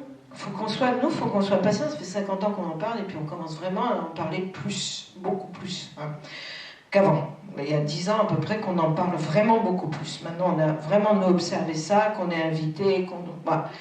Et cette histoire de message au moment de la météo de France 2, c'est énorme. C'est absolument énorme. Je monte au Pic dans 2 jours, lundi soir, et mardi, j'ai une vidéo qui va être enregistrée. Alors, je ne vais pas pouvoir trop parler du climat, j'ai 1 minute 30. Mais c'est pendant le Tour de France. C'est le Tour de France de la biodiversité. Alors, ils font des enregistrements sur les étapes. Donc, il y a le Tourmalet, donc il y a le Pic du Midi. Et eux qui vont nous demander de communiquer. Alors, j'aurais aimé parler du climat, mais il faut que je parle du Pic du Midi. Donc, je parlerai d'astronomie. Je vais essayer de parler un peu de climat quand même. Vous allez voir, j'essaierai de passer ça. Vous me retrouverez peut-être à la télé cet été. Et donc, on essaye de faire ce qu'on appelle de la culture populaire. Et ça, c'est très, très important. Parce que moi, j'ai aucun jugement sur les citoyens qui sont manipulés, comme vous dites, ou qui regardent trop leur écran de téléphone. Je me bats avec mes propres fils là-dessus. Ou qui sont trop... Voilà, parce que bon, le système a créé des besoins. Et c'est comme pour d'autres problèmes de société. Le système est d'une violence extrême. Hein. Et pour y résister, il faut être vraiment lucide, costaud. Et il faut aider. Il faut parler, il faut écouter. Ce que vous dites, madame, il faut écouter. C'est super important d'écouter les gens. Et je reviens à notre histoire d'assemblée régionale. Il y avait 2 paysans. Un du Comminges. Enfin non. Ah non, j'ai dit une bêtise. Du Couserans. Juste à côté, c'est le Couserans. Le Couserans. Il y avait un du Couserans, mais comme il y en avait un autre du Comminges et qui convoiturait, il se bouffait le nez en route. Et voilà. Mais il n'y avait que 2. C'est fou. C'est pour ça que je dis qu'il faut qu'il y ait des gens qui viennent, qui représentent la population, et qu'il faut les écouter dans une assemblée. Et après, pendant cette période où j'ai été élue, j'ai jamais pu faire une seule conférence à la région. Parce que j'étais Europe Écologie Les Verts et qu'on allait penser que j'allais, avec mes courbes et mes trucs, qui sont de la science, qui sont des faits objectifs, que j'allais pourrir le truc. Mais non. On a eu beaucoup discuté avec mes collègues au moment du train en particulier, entre le fait objectif scientifique, qu'on maintient, je garde l'objectivité scientifique, tout ce que je vous montre c'est des travaux de recherche, et est-ce qu'on reste neutre? Et nous on ne peut plus rester neutre, on ne peut plus, on a trop de choses dans la tête qui concernent nos enfants, nos petits-enfants, si un jour j'en ai, parce que les miens, avec tout ce que je raconte, ils n'ont pas envie d'en faire. Hein. M'en trouver, j'aurais pas de petits-enfants. Faut penser aux arrière-petits-enfants, madame. On va penser aux arrière-petits-enfants. Ouais, j'ai passé l'année à l'Université du temps libre du Languedoc à parler d'environnement. Et j'ai fini, là je suis en train de finir sur les solutions possibles. Mais je me suis posé la question en historien sociologue. Et je peux vous dire que pour moi, l'évidence, c'est que les citoyens prennent ça en main. Parce que les politiques sont aujourd'hui incapables de se distinguer des lobbies et des hommes d'affaires qui dirigent le monde. Il faut bien se rendre compte de ça. À Bruxelles, il y a 25 000 lobbyistes. Oui, c'est ce que je disais. Donc, 80% sont privés. Les autres, c'est des ONG. Hein. Bon, mais ce que je voulais vous dire, c'est que moi, j'ai commencé à enseigner au lycée, de retour du Canada, en 1972, et j'ai commencé à enseigner l'éducation de l'environnement, parce que j'avais appris des choses en Amérique du Nord. Mais je le faisais clandestinement. Parce que si j'ai eu un inspecteur général qui venait là, et que je faisais l'éducation de l'environnement, il m'a dit, qu'est-ce que c'est? Et mes collègues... Ah, puis non, oui, puis mes collègues m'en ont parlé au lycée, parce que, bon, ça s'est dit, et je leur ai fait un dossier de 30 pages pour leur dire en quoi consistaient les problèmes d'environnement, pour qu'ils sachent ce que c'était. Et aujourd'hui encore, et j'ai lu ça récemment, dans les programmes officiels sur la géographie, etc., il n'y a rien quasiment sur l'environnement. Alors nous, on met en place une formation des hauts fonctionnaires. Alors toujours la même équipe. On met en place une formation des hauts fonctionnaires. Donc, on va former justement les gens qui sortent des grandes écoles de maths, de physique ou d'économie, et qui font l'ENA, et qui sont après très proches des gouvernants, parce que ce sont leurs conseillers. Donc on met en place, on essaye, c'est de l'éducation populaire, mais à un niveau un peu au-dessus.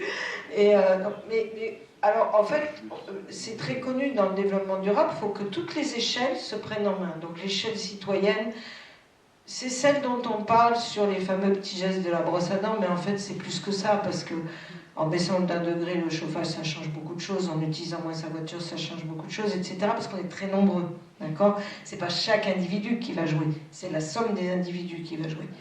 Et il n'y a pas à dire, la meilleure solution, c'est d'augmenter les prix, parce que comme ça, on voit tout de suite la réaction. C'est absolument triste à dire, mais c'est ce qui s'est vraiment passé cet hiver. Bon, j'ai pas du tout envie que ça continue, parce qu'il y a quand même des gens qui crèvent de faim, mais c'est un autre système. Bon, derrière ça, la commune.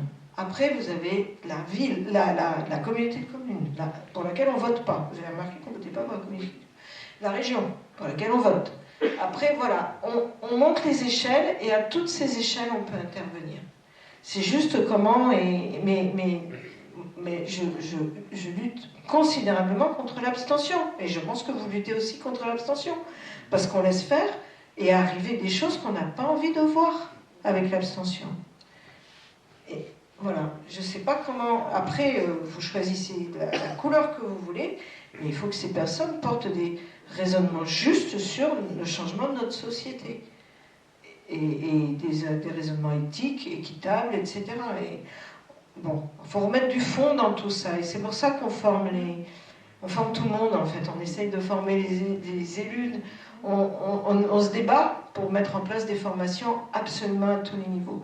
Et alors hier, je discutais avec des sociologues, parce qu'on est en train de construire quelque chose à l'Observatoire Midi-Pyrénées, hier après-midi, et ils nous expliquaient que alors on le sait ça, raconter ça suffit pas. On le sait parce qu'à force de faire des conférences partout, si ça suffisait, peut-être que ça aurait fait bouger les choses. Quand on est face à un groupe humain qui ne connaît pas, il faut non seulement raconter, donc ça c'est ce que nous expliquaient nos collègues, mais faire travailler, faire jouer, faut faire de la co-construction. Si on ne fait pas de la co-construction, la personne elle prend pas conscience de ce que l'on a dit. Et donc, moi je vous raconte ça, je dis, ben moi je suis dans le public hyper convaincu, donc à la limite j'ai fait mes 60 km pour rien, excusez-moi, hein. Mais après derrière ça, la co-construction, alors ça passe par l'éducation populaire, ce que vous faites monsieur c'est essentiel, etc. Mais ça serait de pratiquer, c'est-à-dire d'être dans le concret, et face à des élus et des services de la région, par exemple, on met quelque chose en place, nous, et on va faire sur un sujet donné, alors je vais vous prendre le sujet qui me fait le plus flipper comme océanographe, le littoral du golfe du Lion. Voilà. À chaque fois que je vois, je me dis, ouh, je